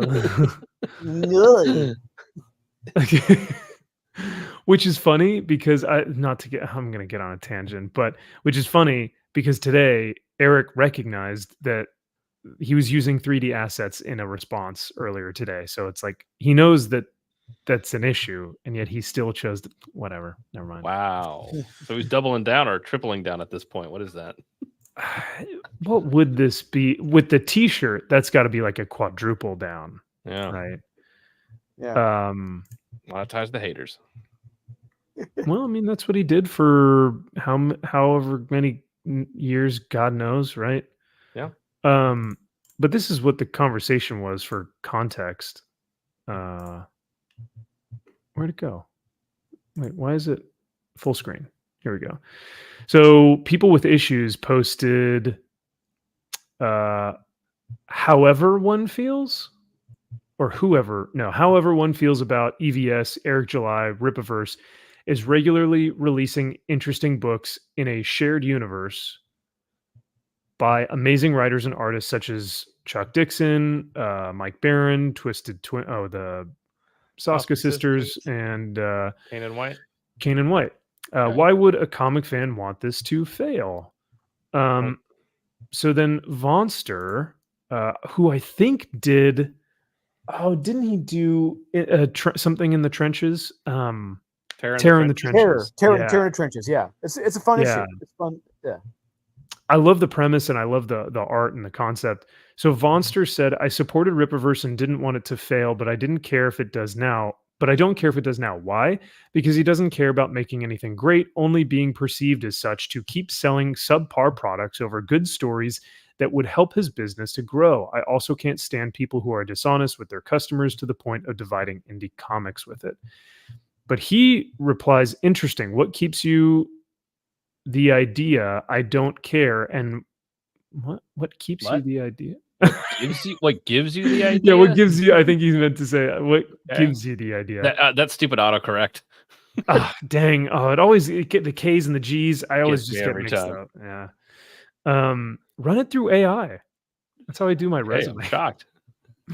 You can put in the dumbest statement ever. You could be like, I picked up a couple of pipes and put them in a warehouse, and then Gemini or whatever will put like candidate accurately and effectively organized and retained all pipes for this warehouse in this amount of time. And I was like, wow, makes me sound pretty good. Beautiful. I didn't care, and what divide are you referring to, and what are you attributing to me? Your books aren't good quality, and when people point it out, you don't change things. You double down on 3D models. What divide? The one you've intentionally created with your detractor label to avoid taking legit criticism. I've lost track of all the ex fans of yours who've told. Me, Where'd it go? who have told me, Me. what their yep. What their line was with you at this point. Popcorn, cotton. No, I'm kidding. Well, I have you here. You can clear up some confusion for me. Is Yara number 1 already printed, or is it still being drawn, redrawn? What's the status?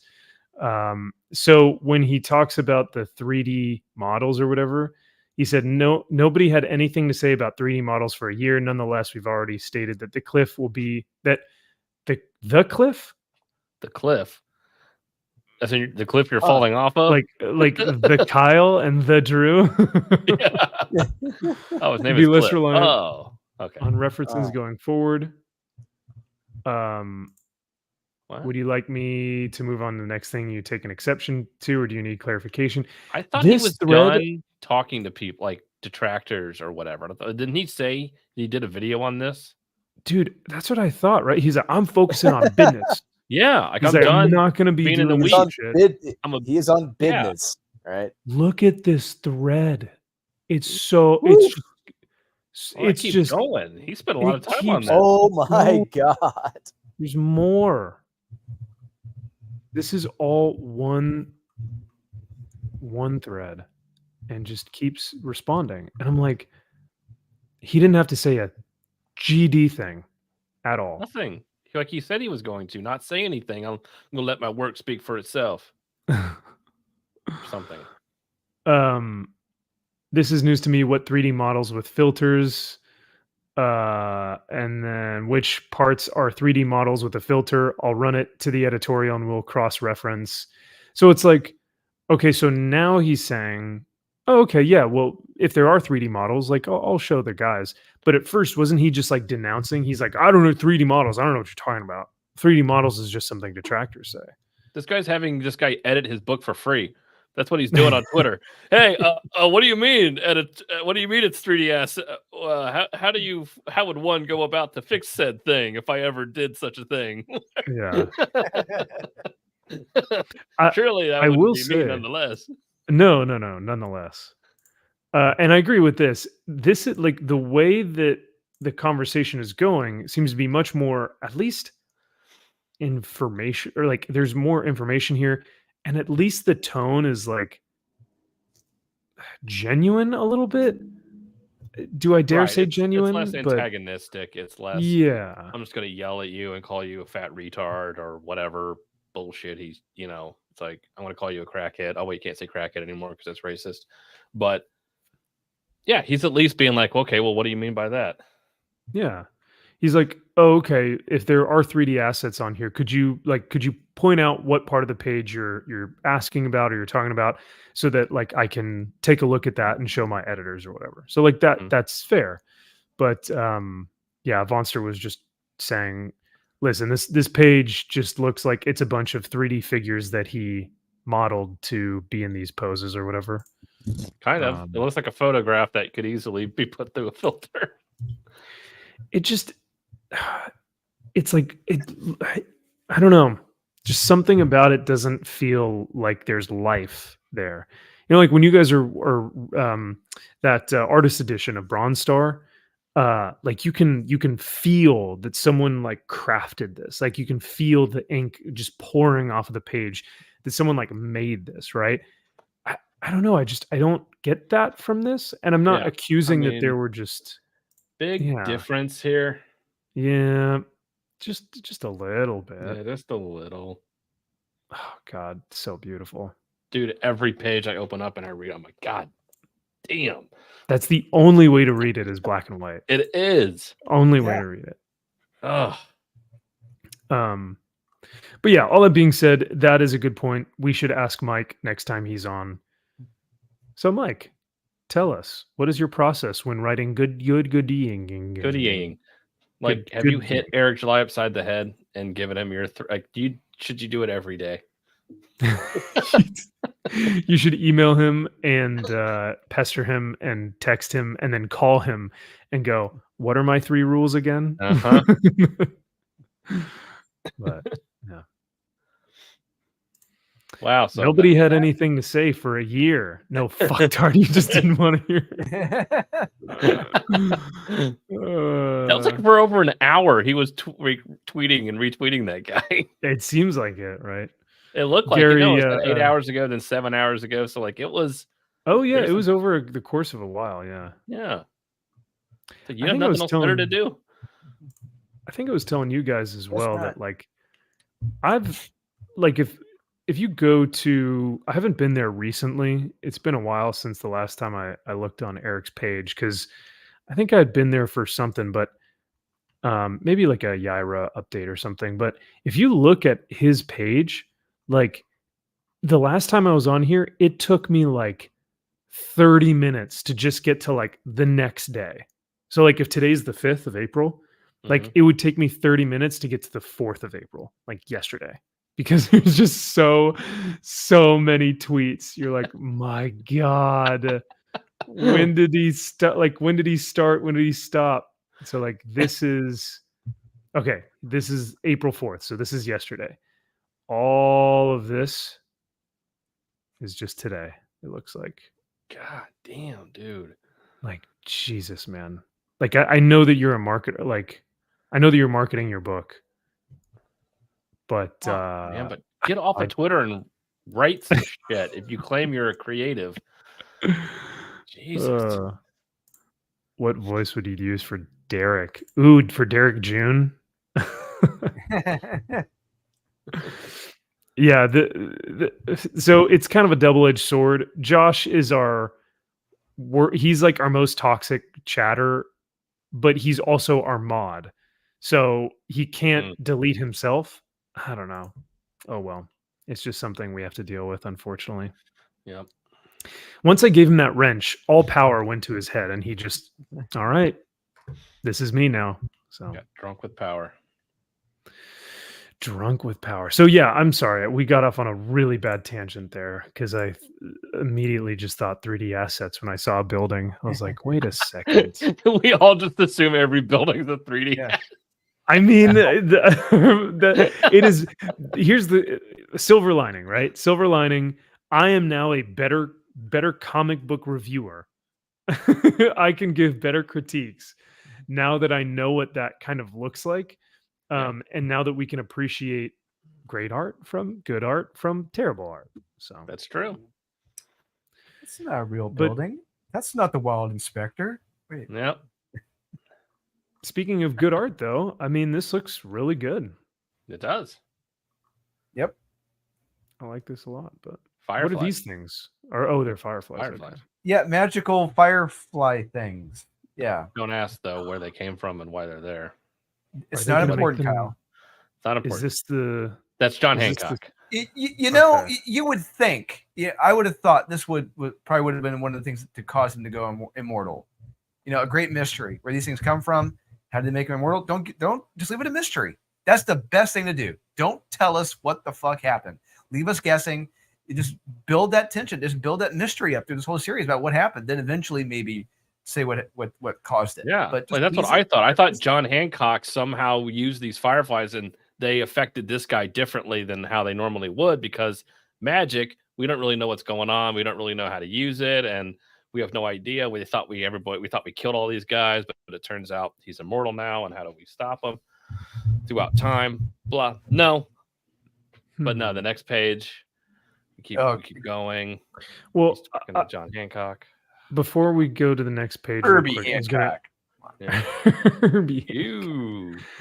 I was gonna ask, is this the start of their blooming relationship? I can only hope. Oh, okay. Are we gonna find out that they're gay?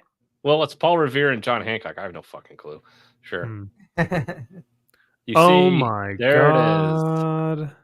Go back up. You see, God doesn't need to bless America, Paul. We do. We bless instead of God bless America, it's we bless America. The in God we trust. No. In us we trust. In us we trust. In we trust. In we trust. We're so smart. Oh, we is smart. It is. Yeah. Yeah. SMRT. dumb. SMART. Yep. Yeah. So yeah, I saw this. The guy sent me this page, and I was just like, "Well, I know a book I'm not reading this week." So- It only gets better. But Kyle, Drew, it's we don't need verisimilitude. It's skeletons and zombies and crazy fireflies and like a guy who can live forever. So it's like, why did it doesn't need to be real life? It's retelling No. history. Well, yes, you are retelling history on one hand. You almost broke my brain for a second. But the fact is, taking actual historical figures, well-documented historical figures about their true beliefs and religious convictions were drawn on the record, especially Benjamin Franklin, who got more religious as he got older, especially when he was 81 at the Constitutional Convention. He believed more and more in God, just that he believed more and more in the light of God. It's on the record. Then you turn them into monsters, effectively, in this. Yeah, like devil worshippers or something at some point. Yeah, devil worshippers. Yeah, you turn them into devil worshippers. It's like, I can give you one. Like, I'll give you one that there's magic. Okay, fine. But then it's like, no, we're going to change everything. It's like, wait, okay, then why set it here? Why have these people here? Why do it's like, oh, okay. This is just a little too much now. Like, I was like, what the fuck is going on here? Yeah, there's a reason why a lot of these like historical fiction books do well, and I think there is like a level of verisimilitude. There is a level of like grounding to everything else in history is the same except for this like one thing, right? And that's what makes it interesting, because when you plop this like Chris Hemsworth guy in the mix of normal historical figures, how does that do? But if everything is different, if they're like, yeah, like you said, Satan worshippers, it's like, oh, well then just write a story that's not set in 1776. What is or that? with the founding fathers, just make them regular fucking people. Well, like, not just that, you fundamentally changed the United States. Completely fundamentally. Yeah. Like, it wouldn't be the United States. They wouldn't have fought for, like, what the fuck are we doing? Like, you can't have, this is all completely different now. And nobody seems to wonder why he's wearing a Revolutionary War outfit. Nobody brings it up ever, no matter what fucking time period he's in. He's in like 2023. Yeah, it'd be like 1870. Hey, why are you dressed like a Renaissance fair guy? What's going on here? What the hell are you wearing that coat for? It's first off, it smells like a goddamn dumpster, and secondly, the Revolutionary War ended like 100 years ago. Like, what the fuck are you doing? Not one. Nobody brings it up. Drew, at first, when you were about to say red, I thought you were about to say no one knows why he's wearing this retarded coat or something. It's like, well, I mean, retarded would be one word for it too, I guess. But, so yeah, recommend. Or did you even finish it? I mean, was this like? No, I finished it because I wanted to. It just abruptly ends. Oh, and guess who the kid is? Kid's somebody important too. The key to everything? Oh, no. He's somebody. Of course, because everybody has to be somebody. It can't just be a regular fucking person. Everybody has to be somebody important in history. So he speaks German. No. Wait. Yeah, he says, "Der Zauberer, hello." That's not who I think it is. It's probably not who you think no. it is. But Because I was like, it doesn't that go would that be- far. It's I not was so. like- It's not who you think it is. Honestly, Okay. Kyle, That'd be more believable than the actual kid. than the actual Almost kid it kind of would have. is. No, he says it back up there. Go back up. Redcoat meets Hitler. I know. Mein Freund, English ist not that easy. It took me 3 days to learn it. 3 days. Oh my God. Oh, Yep, you'll see why. You'll see why. You learned to speak English in 3 days. It should have been 2, but I have been distracted. My name is Albert Einstein. See? Wow. Whoa, Jason Fabok art? Who's this? That's Who's the only doing time that? you get it. It's an ad. It's an ad. That's Well, I was going gonna to say, be what- bothered what- to do. He can't Yeah, do I it. Yeah, it just abruptly ends with that page. Yes. It's like, Wait. so to be continued. Oh, it does. Oh, it just Yeah, it just ends. That's I'm like, wait, fucking did end. I'm like, did a paper cut off? Like, what the hell? It's like, no, to be continued. No, what happens next? It's just okay, done. Cool. All right then. Sure. Do you guys remember when comics had like splash pages on the last page and it was like, whoa, oh my God, I can't believe this, right? Yeah. Oh my God. Oh A red my coat and Albert God. Einstein saving the day together. I love it.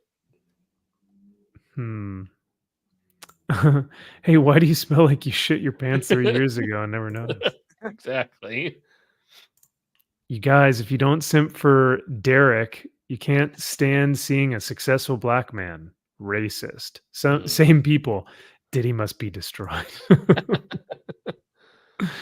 I do not follow the rap, the hip hop. So I do not know anything about Diddy Do It. I just think Snoop it's Dippity another. Dog. It's another Puff Diddy Daddy Puff Daddy T-shirt, puffy shirt, puffy sweatshirt. Diddy do like Diddy don't. Epstein's Island thing? I don't know. I don't know. It's very weird. Yeah. Weird, wild stuff. Josh says, I will say Hitch does use some 3D modeling. All you have to do is look at the original art he sells. There are portions that are unfinished. Ooh. So maybe we're on to This has- something, boys. Not as bad as Wow. Michael Janin, but he's bad. Yeah.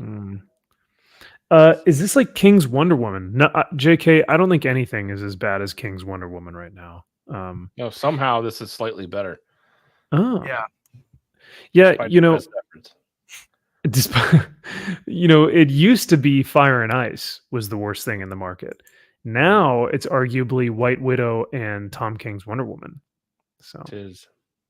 I think with the latest issue of Wonder Woman where they go to the mall, I truly think that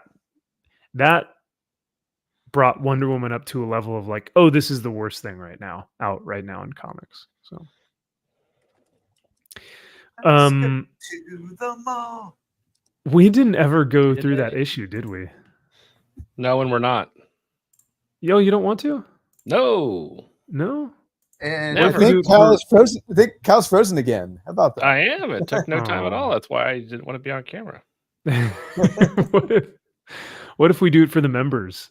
What if we go through Wonder Woman for the members after this? They have Oh. to pay you $5,000, then we can do it. Minus $4,999, and yes, they can watch us Jesus. go through Wonder Woman. Selling yourself. I know, but hey, I mean, like I said, we didn't do it last week. We ran out of time. Yeah, what was it? We needed to look at Wonder Woman, Bane, and Zorro. Oh God. Fucking So God true. damn that fucking book. That thing read like stereo instructions. it's so incredibly boring. Very, It's very awful. boring. I cannot. She's still a villain though. You're gonna see it. I've been preaching it. She's the villain. She's I she's gonna be cannot Zorro tell at the you end of the book. guys. She's gonna be Yeah. Zorro at the very end. I cannot tell you how much I hate her character. Like how if you were to remove her from the book it would make the book like exponentially better. And the book's not even that great to begin with, but No, it's weird. It's so weird. it should have been just simple, back to basics, just tell a Zorro story. But no, it's got all this like weird sensibilities about it. It's like, hey, we found a Zorro homeless guy's cave. What? Yeah, we have a guy who literally thinks he's Zorro from like the 1800s. It's like, wait, what? Like, is he really mentally ill? Like, Yeah. oh god, the fucking book. And each one is like 98 pages. I don't read King, but I always thought he could write. Just tended need a strong editor. I think Yeah. in King's earlier career, because I have read Tom King books where I go, wow, he can actually write something. But after like within the past 5 years, and I was talking to the guys about this earlier, like over text, so many creators have just let the brain rot of Trump, J6, and COVID just consume their being. So like they can't actually create anything good anymore. It's just like Well, because they've Matt, just been you so have to remember, January 6th is the worst tragic and terrible event America has ever faced in history. It's true. That's right. I'm sorry. Yeah, you're right. What am I saying? Yeah, take it easy, incel. Yeah. Damn, dude. Show Show some respect. Respect. All those that lost their lives that day. What was Everyone. there? One woman? All of everyone. We all lost a part of ourselves that we day. all America Mm. itself lost its life. Yeah. Oh, wow. That's pretty heavy. That's a big deal. Yeah, exactly. I didn't realize that. I should check my privilege then. I'm sorry. Thank you. I'm triggered.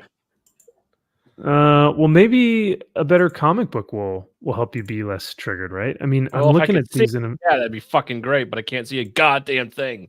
I'm looking at these and I'm like, none of this looks good. Okay, so Batman, Sucked. did you bad? It was stupid. Batman was Yes. No bueno. But Nope. but fail safe, right? That's an army of fail safes. This is. Well, they're building a fail-safe army with the Mazos. That never goes wrong, right? He's amazing. Yeah. Amazing Amazos. Oh, there it is. And Batman Yeah, just calls 'cause- it quits. He leaves town. Yeah. I'm getting out of here. Yeah. What? Our Yeah. strong Avenger of the Night just leaves Gotham? Yes, Yeah. you didn't read it? No, I haven't read any of these. Oh, yeah, he just hikes Hey. it. He's like, I'm getting out of here.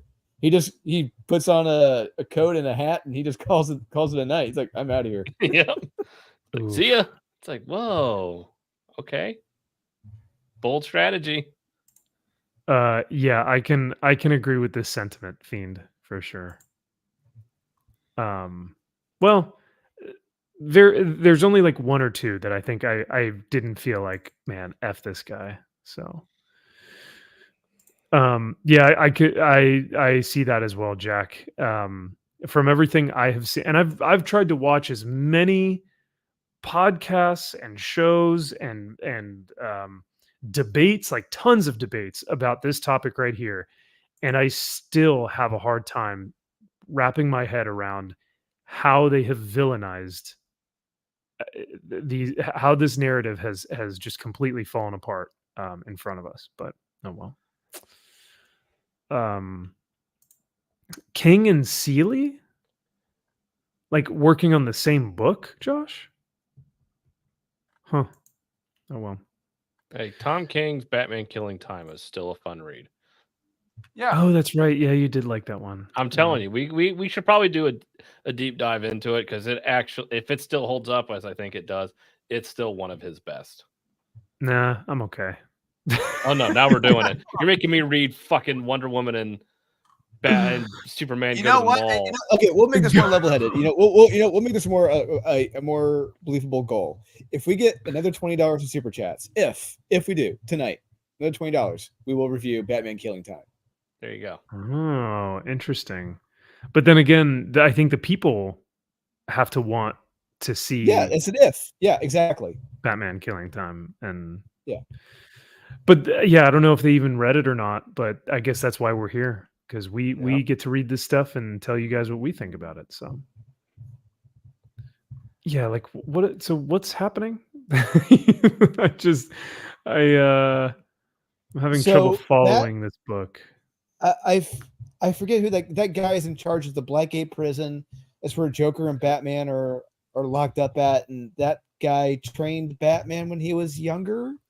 Oh, I that's think. right. Yeah. And, yeah, and he's just kind of going through Batman's history, talking to him, blah blah blah. It's really fucking old. It just. All right, we know all this shit. Okay, we don't I do care. not like this cowl. That looks terrible. But I also know that this is like the robot version, right? Yes, Hmm. the better version. Oh, right. Of course. The one who's actually kicking ass, the one who's actually taking out criminals, is like, okay, yeah, he's being Batman. Oh, yeah. Damian Because believes him. Like he's like, no, Damien, it's actually me. I'm actually Bruce, and he, for whatever reason, believes him because obviously Damien would do that. But and then they're just like, he's like, all right, we're gonna stop crime and we're gonna beat the fuck out of people and actually hold them accountable for their crimes. It's like, whoa, slow down, Batman. Yeah, yeah. I forgot that in the last issue, I know that they were trying to make it seem like this new Batman was like, whoa, he's crossing the line. And I was like, no, he's doing what Batman should be doing, which is like beating the shit out of all these criminals. But Yeah. Yes. but no, it's too much. And they love to do stuff with Punchline, even though no one cares about her. Well, look at the art though. Isn't the art great? I do like the art. And she's standing there. Look, she looks like I mean, mad, hurt, angry, angry, frustrated. Pit? No, frustrated, pissed, annoyed, happy. annoyed. I honestly don't know. Oh my gosh. Uh-oh. No, you had to Uh-oh. do it, Drew. You just had to do it. All right. Well, Spoken into existence. He manifested it into the world. Joshua McDonald for $20. Oh my gosh. Thank you so much for the 20, man. You seriously did not have to do that.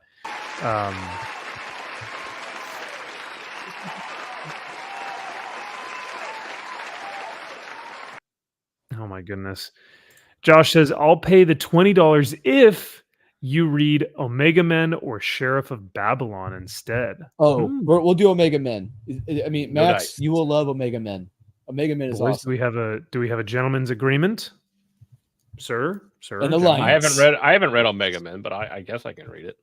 Yeah. Yeah. Do check Which it one out. is that, Yeah. Josh? Which one is Omega Men? Because I'm thinking of no, I'm thinking of something else. But well, I guess now we have to do that. We'll fit it into the schedule at some point. I was about to say, like, Next year. we still need to finish Miracle Man. So, Josh, this may take another year. Oh my before God, you that's even right. see this come to fruition. I mean, hey, here's the thing: if Eric July keeps talking about Rippaverse stuff, we won't get to Josh's super chat until 2025. Let's just be real. So. Another 30 to read Grayson. That's a whole omnibus. So I think we could do Omega Men or Sheriff of Babylon. I think we could potentially do that. Let's do Omega Men and Sheriff of Babylon because I can only handle so much Tim Seeley because Tim Seeley co-wrote it with Tom King, and I'm like, God, I can't stand Tim Seeley. Tim Seeley, a little bit of him goes a long fucking way. Yeah. But Josh, what I'll do is I'll read Grayson. Maybe I'll read a few issues of Grayson like on my own, like just do that as my own little project. Because yeah, that is a huge run of comics. So yeah. Zach says, how much to review it shirtless? We'll wait for the birthday stream in July, and we'll say $50 for that. So, Nice. no, yeah, Jack, we still need to do Miracle Man. Jack is a huge fan of Miracle Man. Him and my LCS guy are like extremely knowledgeable on the book. So we will be doing Miracle Man hopefully maybe this month. But I'm in Vegas next week, and then we'll be back after that. But so we may miss next week, but maybe when I come back we can do Miracle Man. Giddy up. Doesn't feel like Tim Sealing. We'll Just see. We'll see. if I see the name though, it's like, I know. But so then let's see. Oh, Batman shoots out of a cannon and Yeah. kills the Robo thing. That's Yeah, a with his robot puppet. hand. Yeah. Yep. Oh yeah, that's right. Nice. And we have 2 Harley Quinns. Oh, good.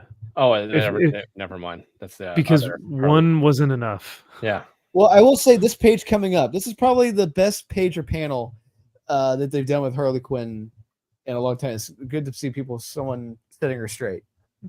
That's true. Oh, this new Batman kind of puts her in her place. Yeah. Yeah. Oh, good. Yeah, it's about time, as Drew would say. Yeah. That's cool. That looks good. I like the I art. didn't hear no bell. Oh, you know what? You know what this also reminds me of? I just recently read the Daredevil issue where it's like Matt's with Frank Miller and Klaus Janson, and Daredevil is in the ring after his dad has just died, and the spotlight is on him, and the thugs come into the boxing ring, and they're like, "Who the fuck is this guy?" And he has his yellow and red Daredevil costume, and he goes, "It's time to pay the devil's due." And he's got his gloves up. I'm like, "Yeah, let's go." Nice. But sometimes these are tough because sometimes like, "Let's do this," or "It's time to pay the devil's due," like sounds good in a comic, and then you read it out loud, and you're like, It's lame as shit. Yeah. yeah. And you're like, I don't know how. Nah. Hey, It works better Hey, for. I'm pro comic police book. now. Hey man, I know you're just doing your job, okay? And you're Oh, not this? gonna do his job. I'm Batman. I'm going to stop The it. one panel up. Go up one. You're doing your job. I get that, but you know who I am. Hey man, you're okay. I understand. I understand. After what the whole Black Lives Matter allegory was in the book, and he Yep. was like, "No, don't stop them. They're just doing what they only know how to do," or something like that. Correct. It's like, what? Yep.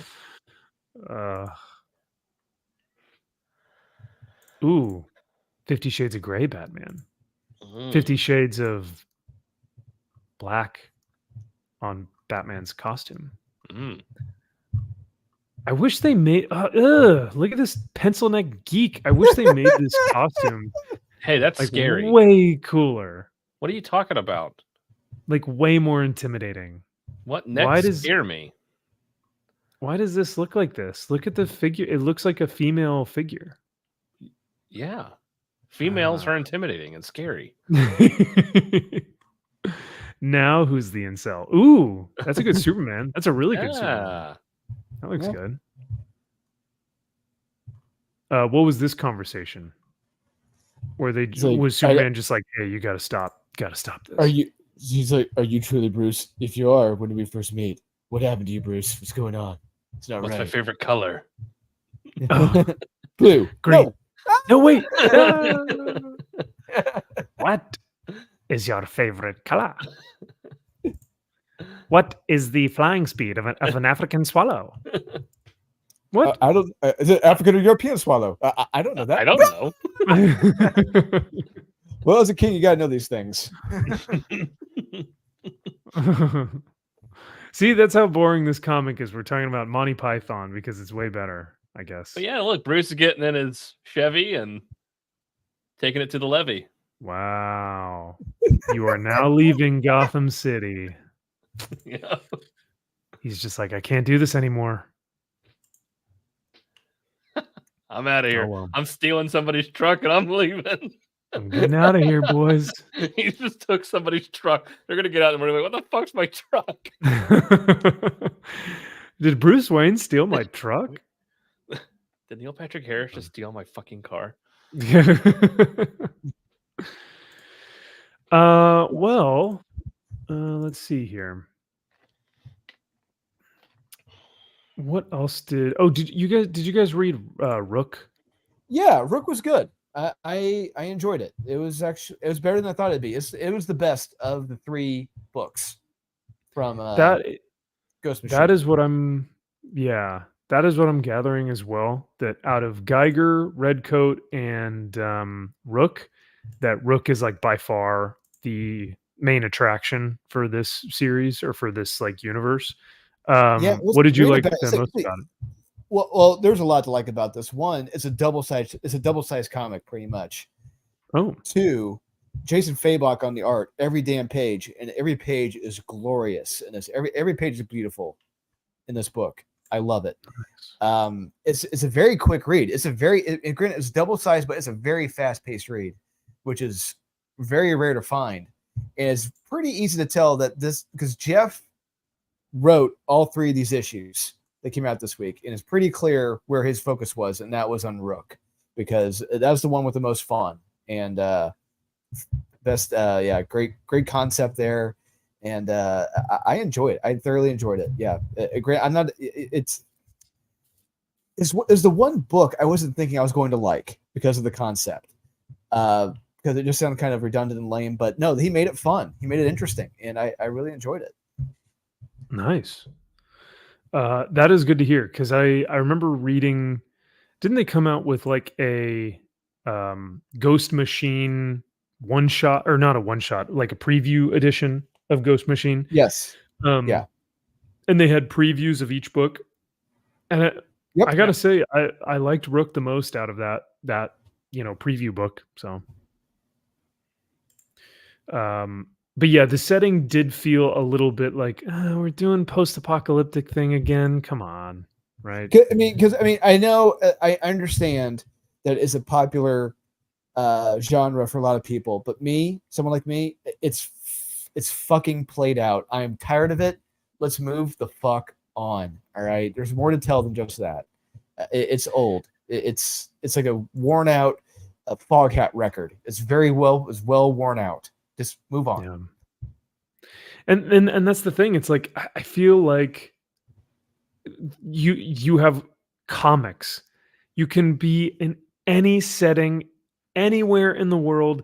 If your little heart dreams of it, it can happen. Like comics is the only place to be as creative and imaginative as humanly possible.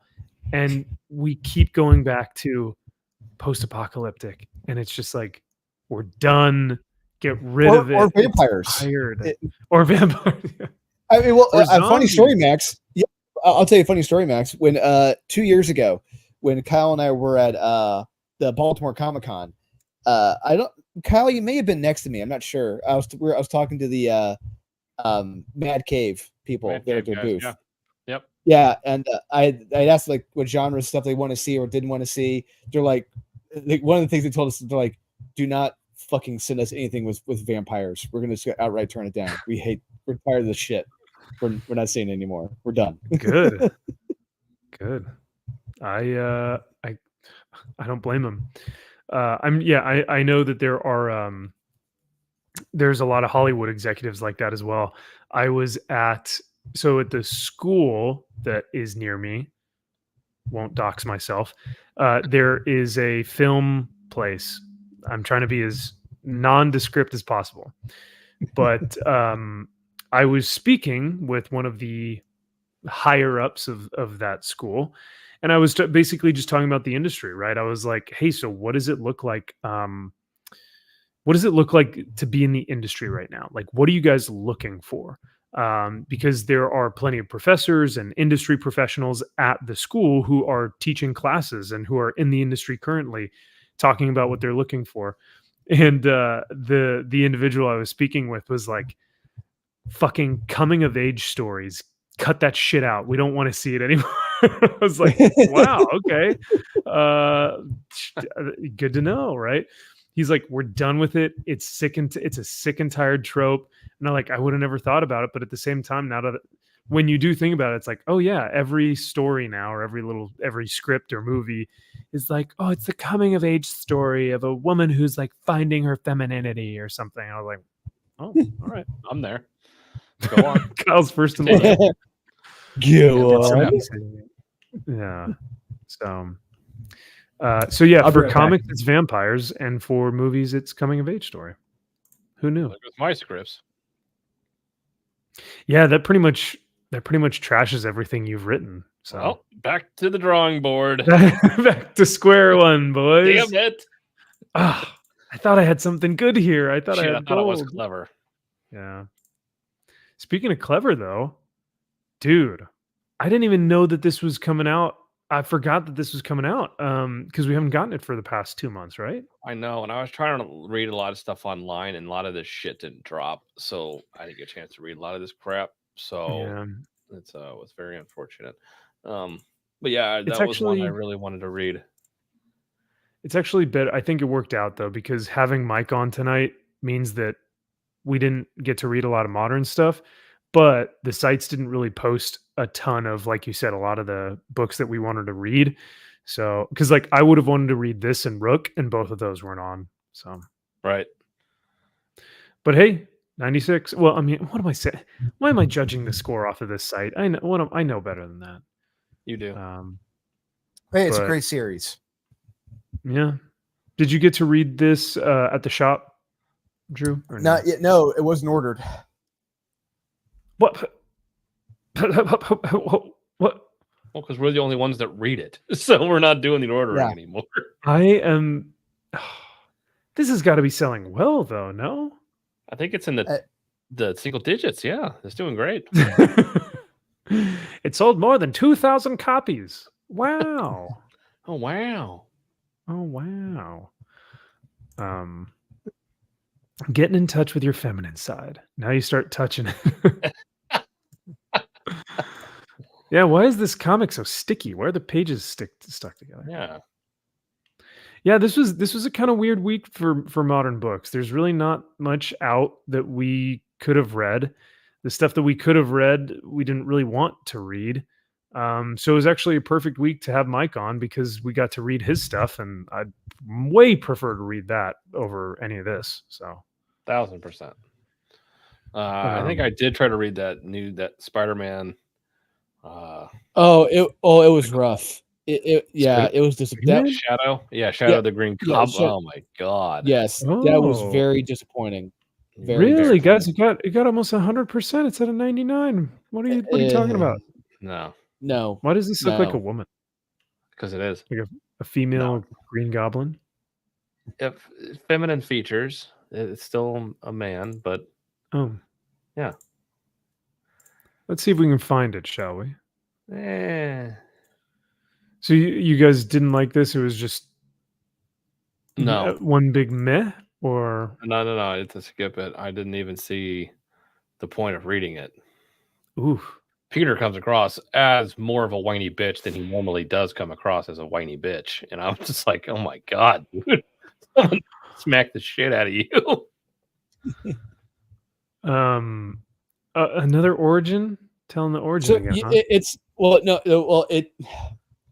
it takes Kind place of. like between like Amazing Fantasy 15 and like Amazing Spider-Man 3 or 4. It's supposed to be very early on in Peter's career. Yeah. So, Okay. I was gonna say there are a ton of covers to this. yes, there were a metric But- shit ton of them. I wonder. This is one of those things, and this is something that like only we would notice. So I apologize for my tism here, but like, so here's the what would you call it? The corner box or whatever on comics. Yep. This used to be a big thing, right? They'd always have Yep. the character in the corner here. Why is Marvel trying to do this when they're trying to garner a new audience? Oh, wait, that's right. They're trying to keep the old white male audience that they have had for, the past however many decades by That's doing this dying. stuff to say, oh yeah, that's dying, right? To be like, hey guys, remember the corner boxes that you love? Yeah, we're gonna bring those back. But then they'll turn around and shit on us and be like, no, we don't want you guys as an audience anymore. What are you talking about? So Yeah, that's smart. yeah, absolutely. So One of both ways. want, want their cake and eat it too. But yeah, so like I said, uh, normally I wouldn't notice anything like this because it's just so inconsequential. But at the same time, I saw this and I was like, I know what you're trying to do, Marvel, but why now? Like, why are you trying to do this? Oh well. Don't know. But yeah, so why did you guys not like this one? I just didn't appreciate. It was Listen, boring. it takes I a mean, lot for well- me to care about Spider-Man Well- anyway. I just, ugh. Well, it's so one. There's not a lot of action in this. You get introduced to this new first proto goblin, which was what we saw early on. That character in red, that's the Oh, new right. proto goblin. It's like, Okay. seriously, really? It's just a red version of the goblin from Ultimate Spider-Man, and I found it very lame and lazy. I couldn't care less. It's a lot of fucking talking, a lot of exposition in this damn book. A Yeah. lot. Too much. Dang.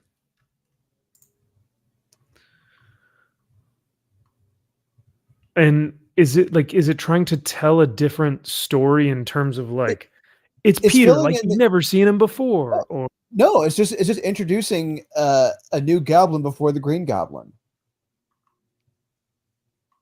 no, this is that's a nice page. Well, he's got to save the Hispanic population or black or weird. I don't know what it is, but see, he's not racist though. No, not at all. Yeah. Hey, those look drawn. See, this is a little imperfection. It's not super straight. And then these are like you can see the sketch marks on it. Or AI is so good it knows to add imperfections. Ooh, maybe. There we go. But 3D assets would not know how to do that. AI might, but 3D assets wouldn't. Let's hope not. But that's it. It's just, is this going to be an ongoing series or? I think it's a mini. Yeah. Okay. I mean, the concept design of this looks kind of cool, but They're at a party dancing. Yeah. That's fun. Yeah, they're getting down, Yes, Yeah. they are. they're getting with it. jiggy with it, as the kids Yep. would say. as the kids say. Yes. Yeah. No, this looks like something from Dragon Ball Z. Like this guy looks like he's going Super Saiyan. Could be. It's like a mix between Omega Red and Hulk. Yeah. And who's the Street Fighter character? Blanca. Yeah. That's what it is. That's the new goblin, or it would be the old goblin who's being reintroduced or is now new introduced, is a mixture of all three of those. Yep. I like it. Tracks. That tracks. Look at that flowing hair. It's gorgeous. Gorgeous. Nice blonde locks. Mm-hmm. Well, yeah, that's a shame because I mean, I do notice that they're trying to make Peter look tiny. Like he looks like a tween. He looks like he's 12. Yep. He acts like it. Yeah. Like one-liners and stuff. That and just constantly mope. I can only stand. And this is a long fucking book. I can only stand so much about. I was gonna man, my say, life is terrible. Man, I'm really trying really hard, but I don't know. But Man, look I at just have all that this fucking responsibility. exposition. Yeah, God. and then she just fucking berates him. It's like, God, fuck off. Stop. Yeah, we are so done seeing mopey. Look at this mopey. It is. We're done seeing this in our hero. Like, listen, we did it. It's cool. Now we need to bring on the upswing. Like we had an era of mopey heroes. Now bring them back to fun-loving, exciting, happy-go-lucky, optimistic, like Mike was talking about tonight. You need to have tension and release. Some of those older stories, Peter's having a good time, he's having a great time, there's release, and then something happens, tension. But then by the end of the book, hey, there's a release, or by the end of the second issue or third issue, it's like, oh, cool. But this just looks like it's just mopey. A lot of it. Even Goblin is like, oh, Yeah. please, I can't go on like this. Oh well, he should be like, I must get Peter Parker. I don't know. No. Well, yeah, there really isn't too much to talk about. Do you guys want to head over to the member stream and just hang out for a little bit, catch up with the members and see what's going on? Because Why not? we didn't talk about Silver Surf her. So No, we didn't. That's important. I did read Alien Black, White, and Red, or Black, Red, and Green. Oh, you guys got You excited about that one. oh, no! You want to talk about a story that completely violates the premise of a red, Oh. white, and black comic. How this so? fucking comic. Look at the Look at first that story. nice- Watch. Keep reading the first story. It's just That's a okay, we got the that's a penis. nice nice. penis That's right there. Very, That's- very erect. Yeah, it's great. Very Yes, very erect, veiny. There's Yeah. just some Earthy. girthy. Yeah. There's a lot of messaging. There's a lot of messaging here and a lot of subtext lot of of the male symbolism. patriarchy and symbolism of just how terrible men are. So, You can tell. Yeah. um, Damn. so she's still the socialist leader, communist leader, whatever. Yep.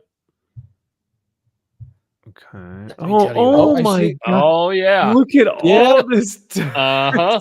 Good luck. Enjoy And it. then green. Then you got the green on top of that. It's like, wait, Yeah. wait, Oh, what the yeah, fuck wait are a you doing second. here? Hang on a sec. Wait, that's not. Yeah. It's not red. Oh my lord! This looks like a bad Chris Claremont book. Yes. Yeah. Wow. Yes, it Wait. is. Oh no! What happened? Look at all that fucking text. Look at all that No, color. thank you. Wonderful Communist Manifesto. That's what it looks like. God, this is so fucking. Oh, yeah, stupid. what- So okay, so she's an android or a synthetic, and Right. she punches, this thing through a xenomorph, through the face, through the head. That arm should theoretically be gone. Yeah, because the acid, right? Acid. Yeah. No.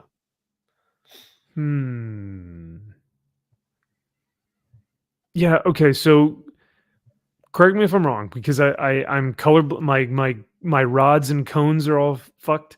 My browns and greens are off, and reds sometimes as well. But I'm seeing like a brownish red here, and then a green here. Is that what I'm seeing correctly? Correct. Yep. So I'm not okay. So the Marine Corps told me like I have 20/20 vision, but then whenever I did like the Ishihara test, which is like all the little bubbles, and then you have to tell what number is inside all the colored bubbles. Oh yeah. I couldn't do that for shit. I got the first one right, and then the next one they were like, "What did you just say?" And I was like, "Is that an H?" And they're like, "That says 33." I was like, I don't know. I can't see anything. A Q. So, a Q. Yeah, Another is it a Q. Q? Is it a Q? Yeah. So they were like, "Good thing you're not trying to be a pilot, because you cannot see colors for crap." So Pilot needs to see colors for. yeah, I mean, I get it. We're all in a uniform. I can see that. Yeah. Oh, a chest burster. Yeah, look at that. Scary chest burster. Well, what are the odds? She had a chest my burster in her. God. Oh my Who would have seen God. that coming a mile away? Oh, she just rings the grabbed hell out onto of the thing. Both hands grabs onto that. Doing that. a little bit Now, of the put in Indian mind, burn, huh? It's not just that. They have acid for blood. Yep. That hand should be melted. Yep. Yeah. Long gone at this point. Oh, but at least she she's sympathetic towards the loss. I mourn with She you, my understands. lover. Yeah. Man, there really is a lot of green, and there's a lot of Yes. it. What did they do? Did they just not color correct it in post or something? Or like, did they, like, how did that get through? No, I thought they're being. I think they thought they were being fucking clever and funny. Or no, it doesn't work. No, and I understand. Look, we know the alien blood is green. That's fine. But the conceit of these stories is that it's red, white, and black. Yeah, Red, white, and black. blood. Yeah, Just- black, just white, a and little bit of blood. green. Yeah, it's like, come on. Put in Red, white, parentheses and- green after blood. Then Yeah, Like, right. Well, I guess maybe if it does say blood, maybe then it can just maybe that indicates that it's black, white, and blood. But the blood, blood is yeah. in red. Blood's in red. Exactly. So maybe they're saying, "Hey, we'll let it slide because technically it's alien blood." but God, no. Make the blood then green. Make the title green.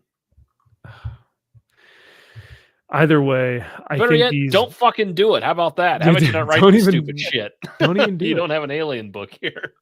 I was gonna say, yeah, the whole black, white, and blood trope is tired anyway. It was tired after the first series, and it's tired now. Yep. So, oh well. What happened here? How did all the people get out of the airlock? Why did they get, or did the alien break out of its shell, and so then all the people got sucked out into space with it, or something? Or Yeah, it was patriarchy. I think a woman was in charge, and that's why that happened. If only the synthetic was a man, they actually would have been able to probably stop it. But unfortunately, Yeah, I think the woman had a nightmare about capitalism, and Yep. she freaked out and hit a button. Yeah, Yep. I have to go after the queen that tracks. Yeah. of the queen I'd become. This is all very deep, meaningful bullshit that no one gives a fuck about. Yeah, because this is from the this is from the perspective of the replicant, or no, that's Blade Runner. From the Same thing, but yes, yeah. correct. Okay. Insert name for android. Yes. Yeah. H.R. Giger's android, or Yep, yeah. So Ridley Scott's android, whatever you want to call it. So, correct. God, God, it's so fucking pretentiously bad. yeah, is the green the alien blood, the red? I think that's what Correct. JK was saying earlier. So, well, let's do this. We'll head on over to the member stream, and we'll look at Zorro. We'll look at Wonder Woman, and we'll look at maybe Bane. Or maybe we'll save Bane for like a public show, because Bane was actually good. No, let's talk about something good tonight. Let's talk about that. We got to talk about something really good. So that can be it. Okay, let me see if I can find that on here. Because yeah, that was fun, and it just reinforces the fact that like we still have not gotten a good live action version of Bane, and I will never understand Tom Hardy's performance. Nope. I don't get it. Me either. So, but I know people praise him. Like they're like, oh my God, Tom Hardy's the best thing ever. And then I see him as Bane, and I'm just like, what was he trying to go for here? Like, what was he trying to do here? I don't know. I couldn't tell you. I have no fucking. That movie was off the rails after Heath Ledger died, and he knew. I think he was fucked. He's like, God damn it. Yeah. Hey, I got that framed movie poster right back here. Because reasons. Because I like that. Yeah. Got it right back there. Oh, you do. Oh my gosh. I think I got you that movie poster. Yes, you did. Yeah. Oh, so you're complicit. Ugh. Gross. Why didn't you get him a Lord of the Rings poster? Because at least then he could hang it up and be proud of what he's only respectable. What is it? Baby steps here. Yeah. Yeah. All right. Hey, That's fair. the fight in the sewer with that, I'll never. That was a great scene between those two. I loved it. I don't know. Nolan doesn't do it for me. I mean, well, he's an incredible director. I I think the one thing that I'd probably say is my favorite of his is Prestige. Prestige. Um, but his Batman stuff, I was just like, not for me. But Wait, you mean all three of them? I the What? We're gonna Dark fight Knight. now. Dark Knight is a very well done film, and the performances in it are brilliant. It's not the best Batman thing in the world, though. So, No, what is then? the Batman animated series and Mask of the Phantasm. What? I would watch those 100 times over before watching Dark Knight. Probably. I love Math of the Phantasm. Don't get me wrong, but you honestly think that that's better than the Dark Knight? I think I would enjoy it Dark Knight more. Rises. Wow. Yeah, Dark Knight Rises is Bane. right. Yeah. So what's now, Max? We're gonna see this for the member stream. We're gonna talk about this now with the films. That's what. Yeah, are we holding this?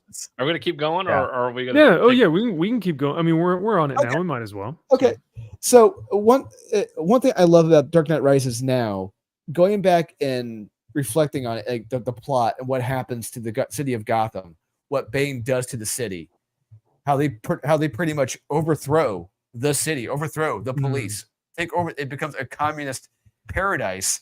They pretty much turn it into the chop. This movie was pretty much a decade ahead of its time with what happened. It's like, you want to see a civilization fall apart where you have just a bunch of dipshits running the show, kangaroo courts, no cops. Here you go. Dark Knight Rises. You got it right there. And I will say that is somewhat similar to what Bane does in his first few issues. Is he? I think it's not Graham Nolan, but I think it was Probably Doug Chuck Dixon, maybe. Yeah. But in those first issues, Bane actually he steals like tons of small arms fire and like munitions and stuff, breaks into Arkham Asylum and releases all the prisoners, and then gives them all these weapons, and then sends them out into Gotham. And then the rest of the issues in Batman and Detective Comics, and like for the next like 10 months or whatever, was all just Batman trying to wrangle all of the villains. It's like a brilliant concept. And it started with Bane. So I can see what they were trying to do in Nolan's thing. I think they were trying to play off of that to do like, but I don't know. Wow. All right. You're wrong. I think this is kind of where I'm at. Like I love Heath Ledger's performance and portrayal. I cannot watch Christian Bale for a second as Batman. I can't. What? What the hell? Come on now. Wow. Because I can't not hear. I have so much fun with him as Bruce Wayne and Batman in The Dark Knight. There's so many great moments in that where he's pretending to be passed out in the boardroom, absconding with like a bunch of ballerinas on a yacht to cover his tracks. Like, I love this shit. It's great. And yeah, I mean, he fit. There's that scene where he has the shirt, he's putting that dress shirt back on, and you see the physical toll it's taken on him as Batman. And not even a year. It hasn't even been a year. And you see just how bloodied and bashed and stitched up his back has been in that time.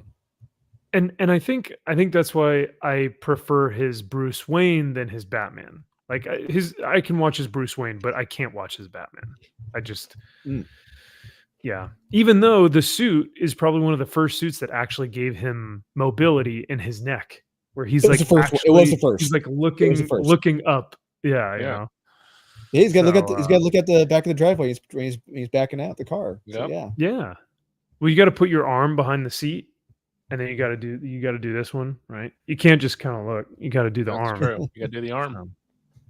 You're never going to say The Dark Knight is not the best Batman iteration we've had thus far. I think it's the closest thing we've gotten in terms of live action. I'll say the 'Cause- closest. The closest thing we've gotten to Batman from the comics was the warehouse scene from BVS with Ben Affleck as Batman. I think that's the closest we've ever gotten to Batman. Yes and no. He's also killing those people. So like, No, they're getting some concussions. You know, no, brain he's trauma. he's killing I them. think he breaks He's one like- guy's neck in there. I think. He's like, It's gonna live. dude, just like Yeah. he's breaking people's backs and necks, and like, yeah, they're They'll live. They'll be in like a trauma ward. They'll be in an iron lung for the rest of their lives, but they're gonna live. Yeah, don't you sound like Harley Quinn or somebody from a recent Batman comic book? Like, what does that mean, living, if they're going to be vegetables the rest of their lives? oh yeah. They're Fuck is that alive. from? Yeah. They're breathing. I'm not going to share the sound, just because I don't think we really need it all that much. Oh no. Oh, you know what? I have to do this because I'm going to play it. We'll count how many actually people he kills. He kills. Like we're gonna do this, like for real. Because I swear he kills people. I do love Jeremy Irons as Alfred. Yeah. He's a very good Alfred. Yeah. And I still think, in terms of live action, I still like Ben Affleck's portrayal as Batman more than Christian Bale. But I think I like Ben Affleck, Christian he was Bale's a good Bruce Wayne, too. Wayne. He was a good Bruce Wayne. I mean, yeah. Yeah, it's tough. Yeah. I get it. Yes, he legit blows guys up in an elevator. It was a concussion grenade. They're alive. No. I really don't think so. Hey, KG Beast. There he is. KG Beast, is that the Yeah, KG Beast. Yeah, the guy with the Martha. sword. Yeah, he's from the Batman suit. Yeah, KG Beast. Yeah, he was the Russian villain that Batman fought back in the 80s. Why'd you say that name? Oh God. Okay, so So they're all alive. They're all They're dead. alive. 1, 2, 3, 4. so what They're story alive. are they on? Are they on like the second story?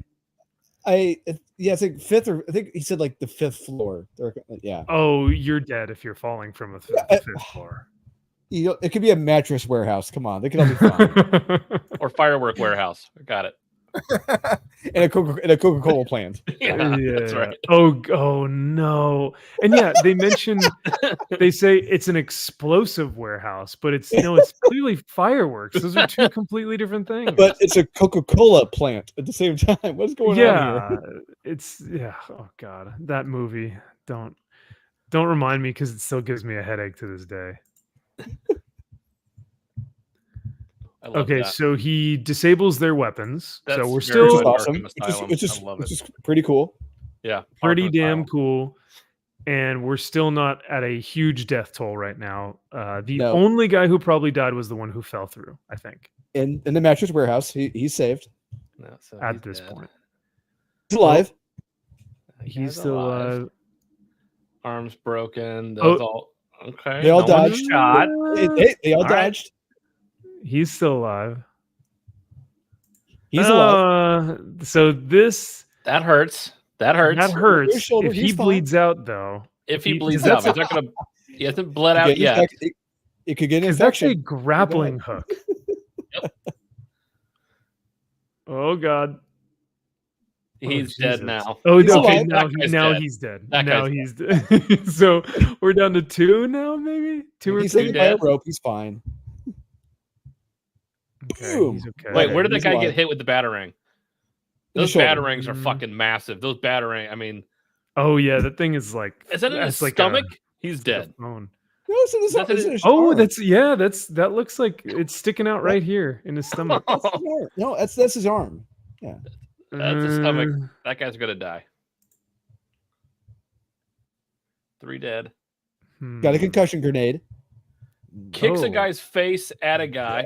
That's a That guy's concussion neck's probably at broken. best. Yeah. So And then the concussion grenade. He grenade. jumps on it. Oh, okay. He's Those dead, two dead, guys dead. are Only one. dead, No, dead. no, him. Just that You one. dead. Just that one guy's dead. You The dead. One guy. No, Utah. both Jumped of on it. Utah. them. 2. No. No, the one guy. 1-2. Utah 2.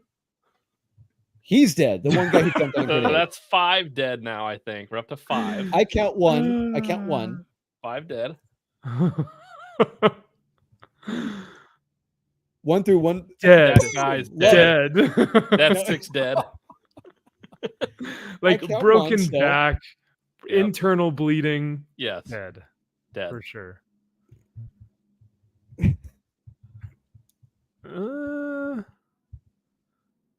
Ooh, That guy's that's next No, broken just dead. look at Kasha. no, That that guy's guy's definitely that guy's way dead. That's just it's hemorrhaging in his head. He's fine. He's gonna live. Oof. Oof. I mean, okay, here's the thing. Here's what I really am enjoying are moments like this. This is what Batman looks like, right? Yes, If absolutely. this was not directed by Scott Snyder and he was like killing people, this would just perfect depiction It's of the like a not just that. It's the most costume accurate costume we've gotten. 100%. That's Yeah. the page. Comic to screen. Yeah. That's not a concussion. Yeah. You're missing all the dudes he shoots prior to entering the building. Oh, what? Don't worry about that point. No, there's rubber bullets. Rubber bullets from the Did he shoot people in the? with his pews. I think no, there's just rubber bullets. Oh God, that's great. How Alfred's like, yeah, I'll take over. I got it." Yeah, I love that. Cool bat cave. It is a cool back. Yeah, it's like an actual fucking cave. Love it. Not a fan of that Uh, bat wing though. It is kind of stupid. No, yeah, I wasn't a fan. It's something.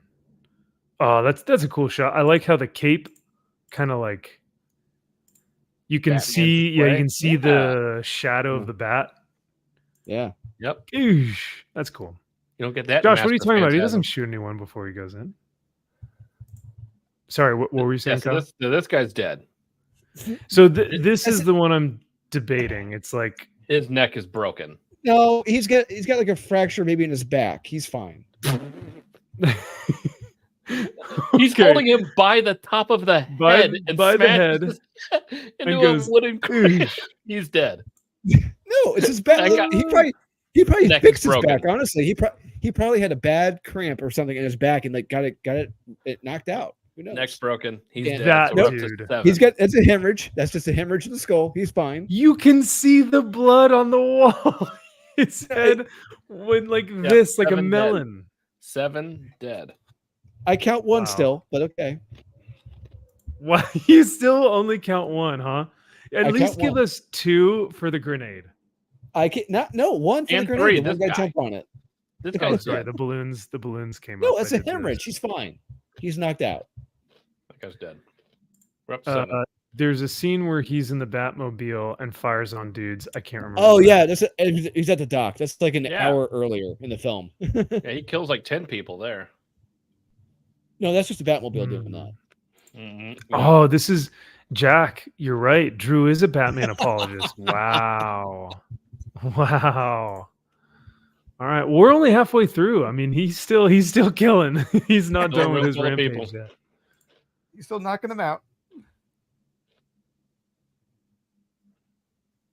Okay, so he. Huh? Boosh. Take that. Okay, so this is cool. This is like, Piece of yeah, shit. this is Oof. Batman. Love it. Martial arts, douche, yeah, breaking arms and legs. That's fun. Yeah, that's okay.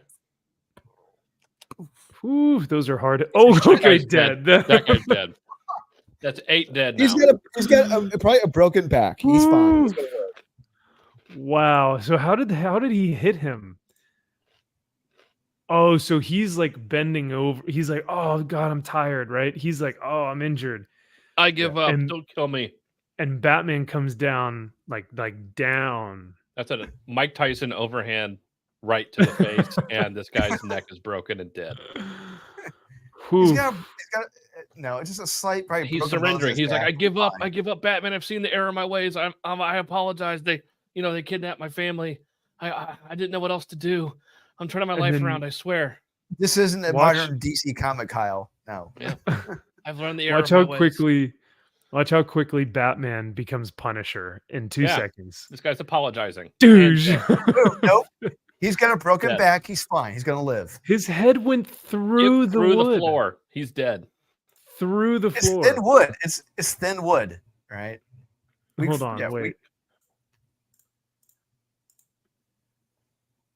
Dude, he's dead. through his head is, you can't see his head. No, It's his head- gone. It's gone. No, he's fine. Okay, what happens here? Did he punch him and ash comes out of his head? That's, Oh, no, that's it's spit. Spit. That's Spit. spit. Down. Oh, yeah, his neck. He's broke. dead. He's dead. That's a dead man. Yep. Slight broken back. He's fine. This. Oh my god! Could you imagine how cool if this were Midnighter? Except he's not gay. Well, yeah. Yeah, Josh, stop trying to make this all about your gay Yeah, agenda. trying to put gay people in everything. Jesus. We're kidding, YouTube. That's a joke. It's a joke. It's a joke. He's really going after this black Ooh. guy. Oh He's really god! going after the Oh black guy. god! Oh, stop! Stop! He's Oh, already the dead. blood! He's already Oh. dead. Oh, Jesus! I forgot about that. God. Okay, so They're not wouldn't afraid to, they're not Batman? afraid to try to kill him. All right. but okay. Wouldn't Batman be like concussed? Even Kevlar. Yeah. Well, he's got. They show in the early on in the film that there's that armor underneath the helmet. There's this certain thick armor, so it's keeping him safe. It's bullshit. Interesting. Let's see what he does to this guy who tried to point blank assassinate the dude. Yep. Oh, I hope he shoots him in the face. I mean, it would bring the death toll up to No, what, Kyle, 10 he's or Batman. Yep. No, he won't do that. Kyle, he's Batman. something? Yeah, Batman doesn't shoot anybody in this. Oh, that's a good move. Kill- I've actually learned that move before. Ooh, okay. So broken arm, Yep. potentially dislocated shoulder. And another one. Oh, it's And yep, that's another one.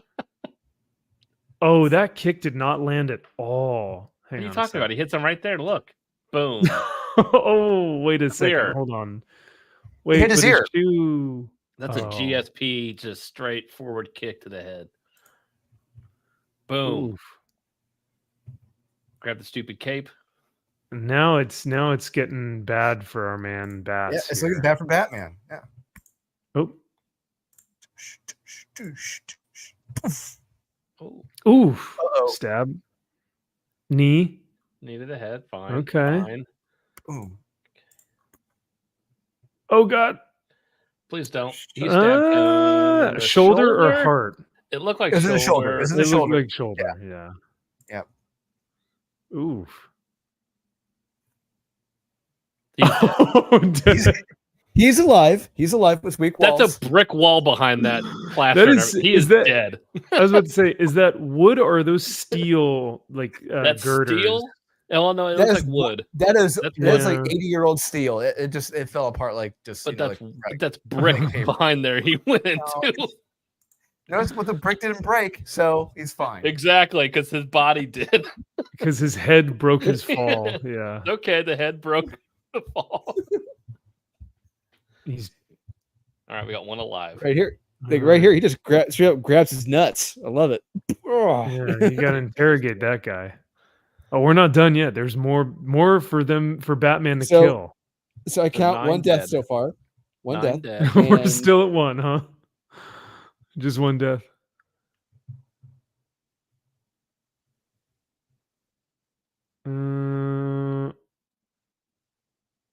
I forget. I haven't seen this movie in forever, so I don't remember what he does after this. He shoots the tank and kills him and the other guy. Okay, in the so room. there are Two those more two dead. guys are dead. Those two So guys that's are a- dead. Yeah, those guys are like way dead. Like I worse. forgot that he did that. Okay. That's 11 people dead. I count three, Wow. but okay. I count three. 11. Whew. Three. That was fun. Yeah. I counted 11. So 11 dead. only Yay, has Batman! few. It's like three. Yeah. the only questionable one is the crate. Is this one? I would only bring the death toll down to 10 because this one might have been a broken neck. Like he's paralyzed from the neck down, but I don't know if he's dead. No, I don't think he'll he'll get a live. respirator. He's fine. No, I think he's got Jesus. some underlying health conditions that we don't know about, some previous Yeah. things, and I think that will be Oh. enough Okay. to send him over the edge and kill him. At least with Midnighter and Apollo, Ellis didn't make their relationship the focus of the book. And Josh says because it 100%. sucks.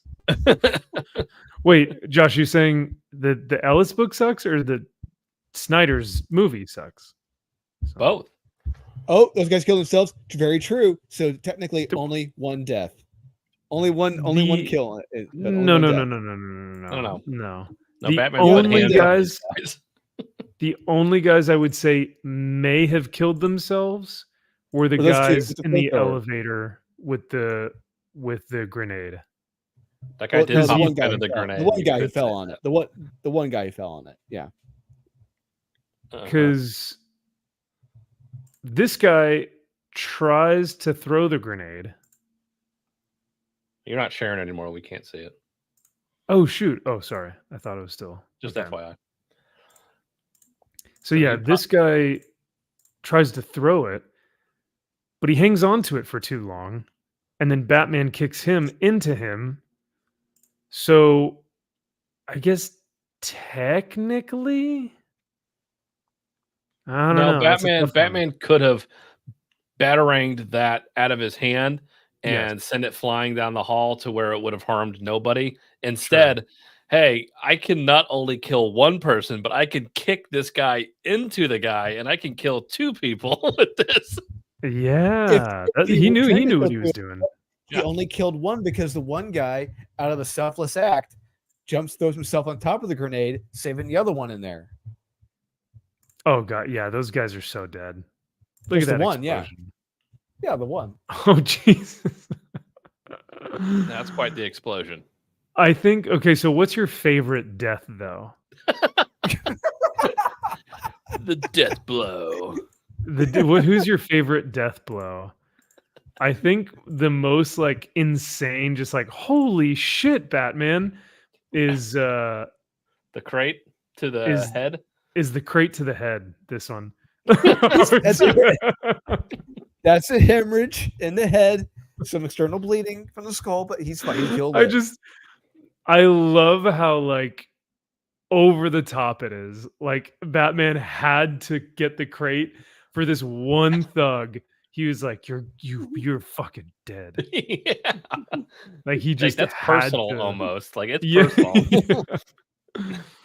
He was just so sick of this one guy, and all his friends are like, "Oh shit, watch out!" Goosh. And like the blood too. Oh, Like a little. oh, that guy's brains are on that wall. He's dead. yeah, that's brain matter and bone and hair. Yep. Like, yeah, that's probably my favorite one. Oh well, I don't know. What do you guys think? Or maybe the one where he punches the dude's head into the Into the floor. into the breaks floor. That's Yeah, a that's good a good one. one. They're also good. Josh says, "Dude, the best deaths are in the dockyard scene." What? That's with the Batmobile. Yeah, he's just mowing. But the Batmobile itself just is on like it's automatic guns. It's mowing down. Yeah, people. just gunfire, blowing up cars with several people in them. No way. Through no fault of his own. Yeah, he accidentally shoots those guns at those cars. No, he's not shooting. The guns are automatic. The guns are automatic turrets. Yeah, They're like uh-huh. the C Rams. Yeah, sure. No, Yeah, automatic. I studied the blueprints of these cars. They have the C-RAM systems in them. They're automatically targeting.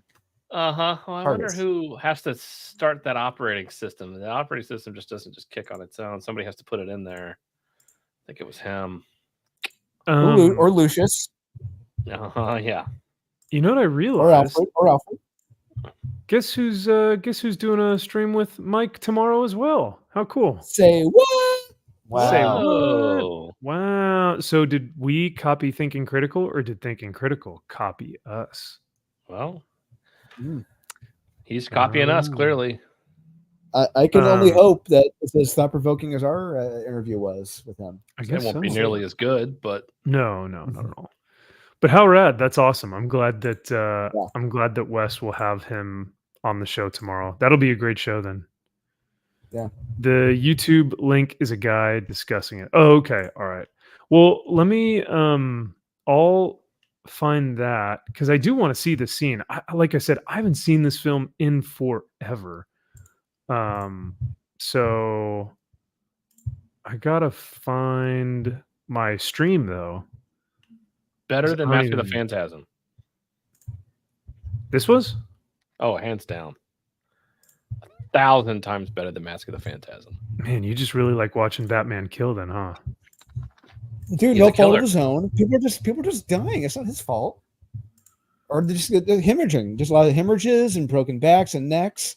They're all going to live, except for the guy in the elevator who fell on the grenade via himself. Whoa, what are you watching, Max? Take it easy. Whoa. You're watching, whoa. this is is what- watching 8 this is millimeter. Whoa. This is what whoa. Josh sent me. Josh, what are we watching here? Whoa, easy. Oh, Hey. Watching the no, Oh, that's from it's got 7. the- Watching 7. Yeah, it's Bat 7. Yeah. It's hot. Okay, Josh says 59 seconds. So 59 seconds. Yay. Okay, yeah, it's toxin. A Yeah. B. Oh, he is determined. He's on a mission. Okay. Wait, should I Side of the car square on the driver's door with enough force to launch the car through the air in a rollover. It is then harpooned and dragged for several blocks. They're all If dead. the driver of car A isn't dead from all of that, then they are almost certainly finished off when Batman releases the harpoon in order to drop car A onto the driver and 3 passengers in car B. Oh my Hey, god. hey, NASCAR drivers have survived worse than that. Yeah, those are That's all I gotta say. NASCARs. These aren't NASCARs. These are just cars. And These are are just cars assholes in a decked out backseat like- of a These are car. These are Toyota Corollas. I disagree with you. These are cars decked out and heavily fortified by thugs. They've put in the money to have these vehicles, Oh, fortified. Drew. No, they haven't. The- No, they haven't. the These are thug- just the low-level gangster thugs. They're not wasting money apologist. on this shit. No. Yes, they No. have. in regards to it. Nope. The Next, apologist. in order to track this correctly within the chaos that follows, we need to pay attention to both of these cars, noting that they're both in motion and pull to a stop. Car A on the left is hard to read, but given that it drove up with car B, there is at minimum a driver. Batman, in his Batmobile, speeds down the ramp with the intent of ramming car B, which pulls away in time for the Batmobile to collide with car A instead. This collision strikes the driver's side of the car square on the driver's door with enough force to launch the car through the air in a rollover. It is then harpooned and dragged for alive. several blocks. I love Still that he alive. was like, I'm not done with you, and then harpoon the car. Yes. It's personal. I'm Yeah. gonna fucking not And only this kill time, you. it's Yeah. personal. Yep, you're not even gonna If have the an open driver of casket. car A isn't dead from all of that, then they are almost certainly finished off when Batman releases the harpoon in order to drop car A onto the driver and 3 passengers in. Yeah, the 2 guys in the turned over car, dead, like deader than a doornail. You see, These what guys- they didn't know is that they had the vehicles retrofitted with Oh, just- what with are they, nothing because they're crumpled no, like with the, fucking yeah. toilet paper. Yeah, you're with right. the emergency Yeah. with the emergency parachute things. it looks like cardboard. Yeah. Yeah, it's nothing. 2 guys These in the guys front, in the other car, maybe. maybe. in car B. While all are likely injured from this, the impact is concentrated over the rear seat of the vehicle, almost certainly killing the 2 passengers sitting there. This chain gun equipped convertible SUV is Oh, occupied Jesus. by a driver and gunner when Batman first shreds the vehicle with machine gun fire, inducing a They're all flaming dead. rollover. Oh my god! Oh my god! Dead. So rolled over. Well, he shot at it. Yes. It blew out a tire, to which it rolled over, and then he rammed through it, causing an explosion. Correct. Those are the CRAM guns. All right, that's no fault of Batman. That's just the CRAM targeting the vehicle. So Wow. I will. Nope. He is out for Dead. blood. I Yes. love this Batman. This should actually be like how Batman handles criminals. Just it's Punisher style, just Yeah. like no remorse. And then drives clear through the vehicle, vaporizing it in a fireball. In the most contentious, but included for completion, this sedan, occupied by a driver and a gunner, collides with a tanker truck, itself occupied Dead. by Oh my god. That's the driver's fault. It's not Batman's fault. That's the driver's fault. Yes, it is because Batman is implicitly Batman's trying to run chasing them him. down. Yeah. Batman led him into that tanker.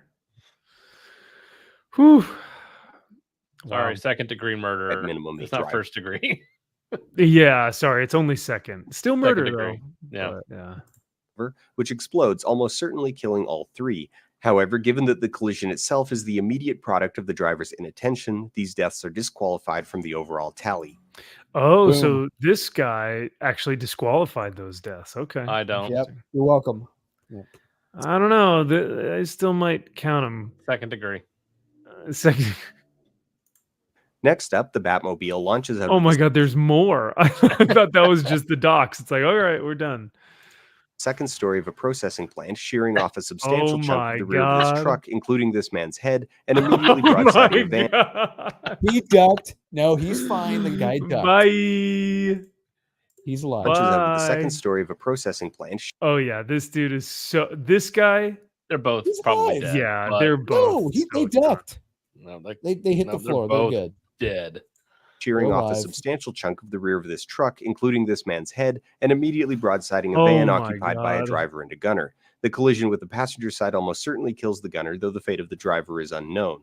Moving ahead a few days within the film's chronology, Batman assaults LexCorp, leaving a trail of mayhem in his wake. While an accurate count is difficult to parse, as we only see the aftermath at the point where emergency services have been doing their work for a substantial amount of time, there are 9 confirmed casualties, 8 of whom are leaving on a stretcher. In Bullshit. That's Oof. no. That is never said. That is never said. Wow. That is never shown. It's never mentioned how many casualties there are at all. Period. This is probably a lot more than that. So he's being generous. Or a lot It's only less. 9. Or a lot Climax less. 3B. They were like, Gordon shows up to the scene. He's like, it was Batman again, huh? They just know, like he's just. How been many has he killing killed people. this time? Yeah, yeah. What's the death toll now? Batman hops into the Batwing and guns down 3 men outside the Oh warehouse. my God. Hey, that's the C ram It gun just- on the bat plane. That's not him. He just keeps Uh-huh. elevating. He's I love still it. like, now I'm not in a car anymore. I'm now in the bat plane, and you guys are done. Batman That's the hops into the C-ram. Batwing and guns down 3 Wow, that's excessive force. Watch it. Yeah, Very. look at this explosion. men outside the warehouse. Oh my. Alfred Oh. says inside the warehouse are 24 hostiles, but Batman only fights 17 of them.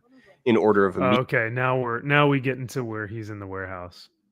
This I was guy, gonna How many lives the did you Zack say? Snyder made a Well- good cut for a Nemesis movie if all those people were cops. Oh. Now Nemesis would have been even more brutal though. Exactly. This would be a good, like, okay, I kind of want to see where he's going to go with this. If this is Nemesis, okay. Yeah. Okay. All right. You have my attention, Yeah. Snyder, if you want to do a Nemesis cut. Yeah. Because yeah, all he'd really need to do is just color correct Batman's suit from black to white. Exactly. And then because I mean Nemesis really is just the only thing he doesn't have are the ears. Yep. Everything else is fairly Batman. Basically Batman. Yeah. Yeah. So well, Drew, what do you think now? How you feeling? How you feeling on that death Well, toll? As far as the deaths that he's personally responsible for, not many. I still see my Not count. many. But, hey, those C-ram guns did it, or self-automated targeting. That's not him. Uh-huh. I think maybe only one. I would say, yeah, just one. So one at the docks and one in the warehouse. So 2 total. Yeah, because those 2 guys are alive. The vehicle he ran through, I think they all jumped. I think if you look closely, they all jumped out of the vehicle. Maybe, but I'll say maybe 2. I'll say maybe 2. Yeah. Okay. All right. We'll concede 2. Yeah. I think I'm in the 20 range. Yeah, I'm around 20-ish, yeah, I would say. That's where I'm at right now. So yeah, Josh, land here. Oh, that Nemesis Reloaded book was so damn good. Oh, Mhm. awesome. And then you get the backstory of the woman who's flying the plane, and you're like, oh God, You know, this love man it. has just destroyed her entire life. Yeah. All for just a landing of like, I'm gonna do all of this months, years before I need you to do this one thing. Yeah. Because he's thinking, okay, what do I need to do? I need to land a plane in the middle of a city, but I can't land it, so I need someone else to land it. Who can I get to do that? Right. So he's just constantly thinking of like, and then weren't there a bunch of trucks too that were all pointing, saying land here, right? So he's got to think about the truck situation. He's the ultimate operations and logistics manager. So. Yes, he is. This is like Deadpool and Colossus. I did not know that guy was up there.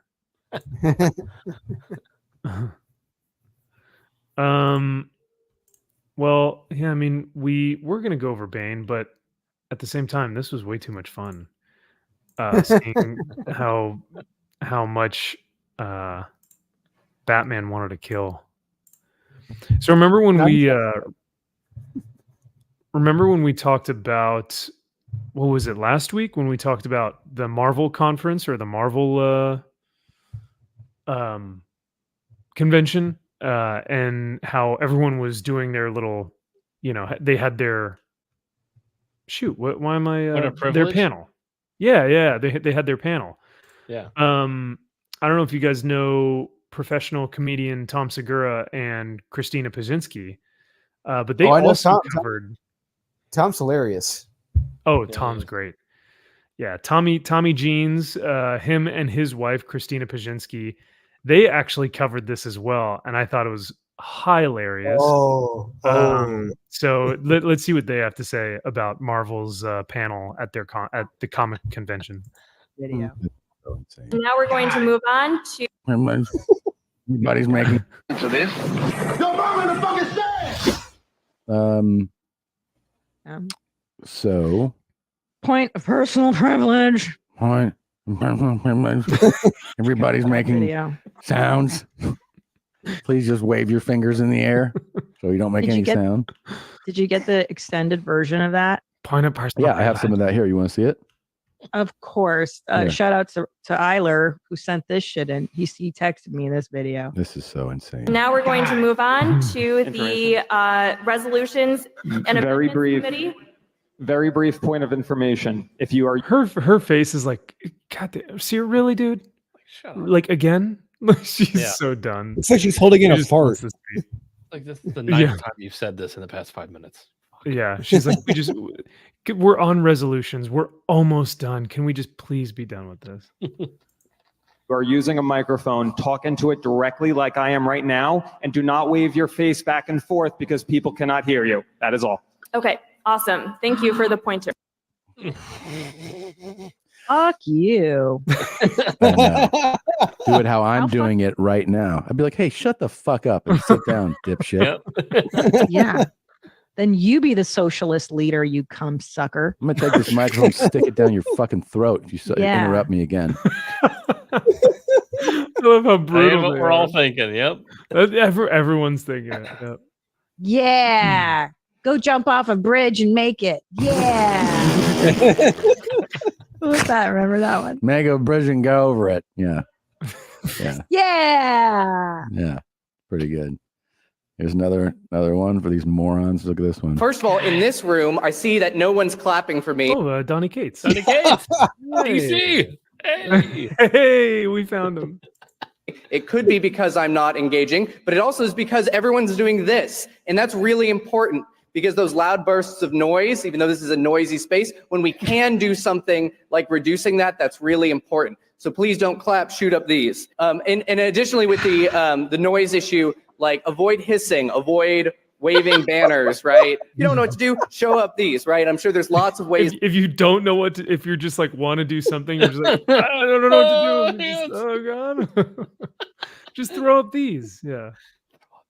So that we can communicate to each other without needing to rely on something that's going to hurt somebody else.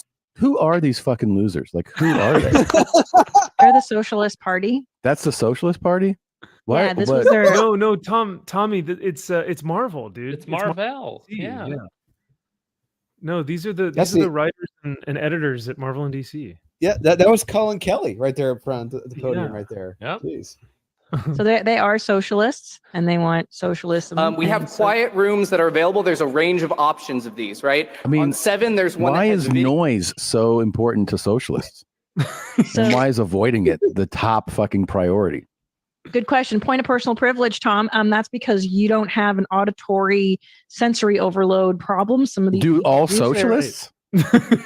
Well, these people do, and they need you to be sensitive to the people that might have auditory sensory processing disorders. God. He's so fed up. But no, yeah, I mean, isn't that how every one of these things go? It's like if I have one little thing, we all now have to be aware of it. Yep. But to your point, now that you said that, it makes sense. Like, this is how they're special, by complaining about Yeah. stupid things. Like, They're in this an is auditorium that normally has special. noise in it, and they're like, "Thank God we're here." And and they feel special. Yeah, by picking up this identity of like, I'm a socialist, I'm Yeah. bothered by noises, I do this instead And of clap. here's like, the real my group. danger in this gathering. It's not doesn't have anything to do with socialism.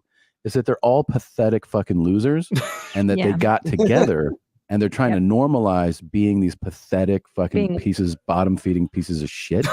And My God. Damn, he sounds like you, Kyle. No shit. I trust me. He's saying everything that I didn't want to get Damn. you your stream taken down by going hard in the paint. No, it's all good. I mean, hey, Just let Tom Tom's do it. saying it. Yeah, just let Tom say Mhm. it. I'm trying to find the point of personal privilege guy. Because he comes up here pretty soon. Can I reiterate that we, for the sake of our comrades who have sensory issues, refrain from hissing, loudly shouting out your opinion on a vote, or waving God, they all put banners their and signs fucking that hands up. reflect your God vote in damn front it. of people? Yes, Thank you. absolutely. Thank you. God, what a sensitive fucking. But do you think they'll ever reach a utopia, even just in that room, where everybody's needs are met at all times? Because essentially that's what they're doing with this interruption of point of privilege, you're being too loud. Point of privilege, you're I being know, too you tall. don't get anything done in this room. The whole, Well, everyone you're- interrupts. You didn't use the microphone correctly. You waved Yeah. the bat. You hissed. Can you stop shifting in your seat? Hey, can we get to the first thing we were going to talk about? Yeah, you'd never get anything done. Nothing. Anything. Gets done. Yeah. Like, are they ever going to reach a place where they could just conduct their business? I doubt it. Yeah, I don't think so. I think at the end of 2 hours, they'll be like, all right, are we ready to start? Everybody's finally stopped moving. You just fucking, why don't you just sedate everybody in this room? God, I want to kill them all. I do. Hi, I am NDP from Los Angeles, they, them pronouns. Could I please? I love his. Christina goes, God, I just want to kill them all. And then Tom laughs after this guy gives his they them pronouns. Just fucking, why don't you just sedate everybody in this room? God, I want to kill them all. I do. Hi, I am NDP from Los Angeles, they, them pronouns. Could I please ask the chair to, again, there was a previous point of privilege about waving around signs. Oh, that it is distracting to other comrades. I have autism. This is distracting to me. I would like to ask our fellow delegates, please, to not wave around your signs, especially during voting. Thank you. Yes. Please do not wave around your signs. Thank you. What are the signs? What signs do they have? I'm so like intrigued. I'm like, what? I don't know. How is it different from the hands? Can't stand them. Yeah, right. Like, I guess I'm trying to think if I have a piece of paper around me, but like, How's that any yeah, different? We doing put this all would be everybody just putting up as their hands up. annoying as shaking a sign. So, Tom, you didn't say your pronouns when you introduced me. hey guys, they, them, good to be here. Fucking hey, man. Tom Segura, Los Angeles, California. My pronouns are they, them. Yeah. The pronoun announcement. My goodness. Oh You my know, God. people are having to add that to their signature now, their corporate signatures and your emails and in academia. Could you imagine having to add that? Yeah. Nate, till I die. I fucking love LA. Yeah. But you do realize how LA and you know, New York and everything, there's that logic, and then there's like the rest of the country that's just like, this is Yeah. absurd. It's crazy. I mean, if you're it's if you're a silly. guy and you announce your pronoun, you might as well just be like, you know. That was Bert Kreischer. Is that Bert Kreischer? Yeah. Well, yeah. I mean, you guys know I watch these guys pretty regularly because I have a clip of them on my show. Whenever I laugh too hard, I pull up this one.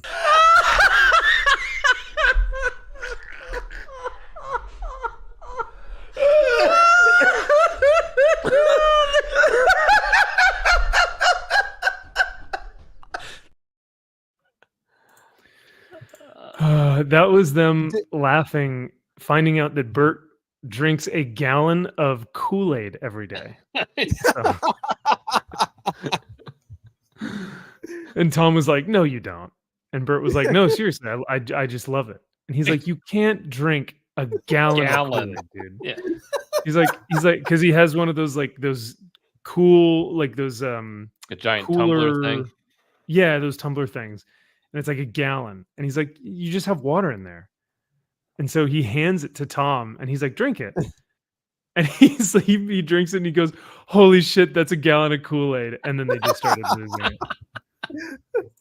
Like he pours in a gallon of water, and then has to pour in the a lot of Kool-Aid to put in there for a That's gallon. That's a lot of Jesus. Kool-Aid. Am I That's a lot of crazy, sugar. or is that a lot of Kool-Aid? Yeah, That's a lot of Kool-Aid. Yeah. Oh man. So sorry to get off on a tangent there. We just had to check in on the Marvel conference, the Marvel panel. So I gotta Let's know go to how members only Donnie's doing. stream. It's good to see Donnie Yeah. doing okay. yeah, you know, hey, he's going big places. If Tom Segura, you know, famous comedian Tom Segura and Christina P, if they have, you know, Donnie on their show, that's a big deal. He's made it. Yeah. They made it. Yeah. So what do you say? You guys wanna hop off and hang out a little bit on the members side of things? Yeah, Sure. let's do it. Yeah. Cool. All right. Well, yeah, thank you guys so much for being here tonight. Thanks for hanging out with us with Mike Barron at the first hour. If you guys want, you can follow us over to the other show, which will be just the member after party. We'll just hang out for a little bit, talk about Silver Surf Her and some other books that we may have read. But yeah, thank you guys again for hanging out tonight. Kind of a different show, but we always love changing it up just a little bit every now and then, especially when this week's books weren't anything really to write home about. So, but yeah, thank you to everyone who super chatted and everyone who supported us. And thanks for Mike for coming on. Hopefully we can have him back soon. So, Absolutely. yeah, you guys got anything else before we take off? Nope. Go back. Pray for the Sinner, number 6. It ends tomorrow night. That's all I gotta say. Oh, okay. Yeah, that's right. Pray for the Sinner, number 6, and sign up for Mike's stuff. I've put all of his links in the description below for you guys. So yeah. All right. We'll see you guys over on the after party in just a few minutes. Take care. Have a good rest of the week. We'll see you guys soon. Oh, wait, I can do this. Wait for it. Yay! And then I think I can do just the one, and there'll be balloons. Even better. Bye.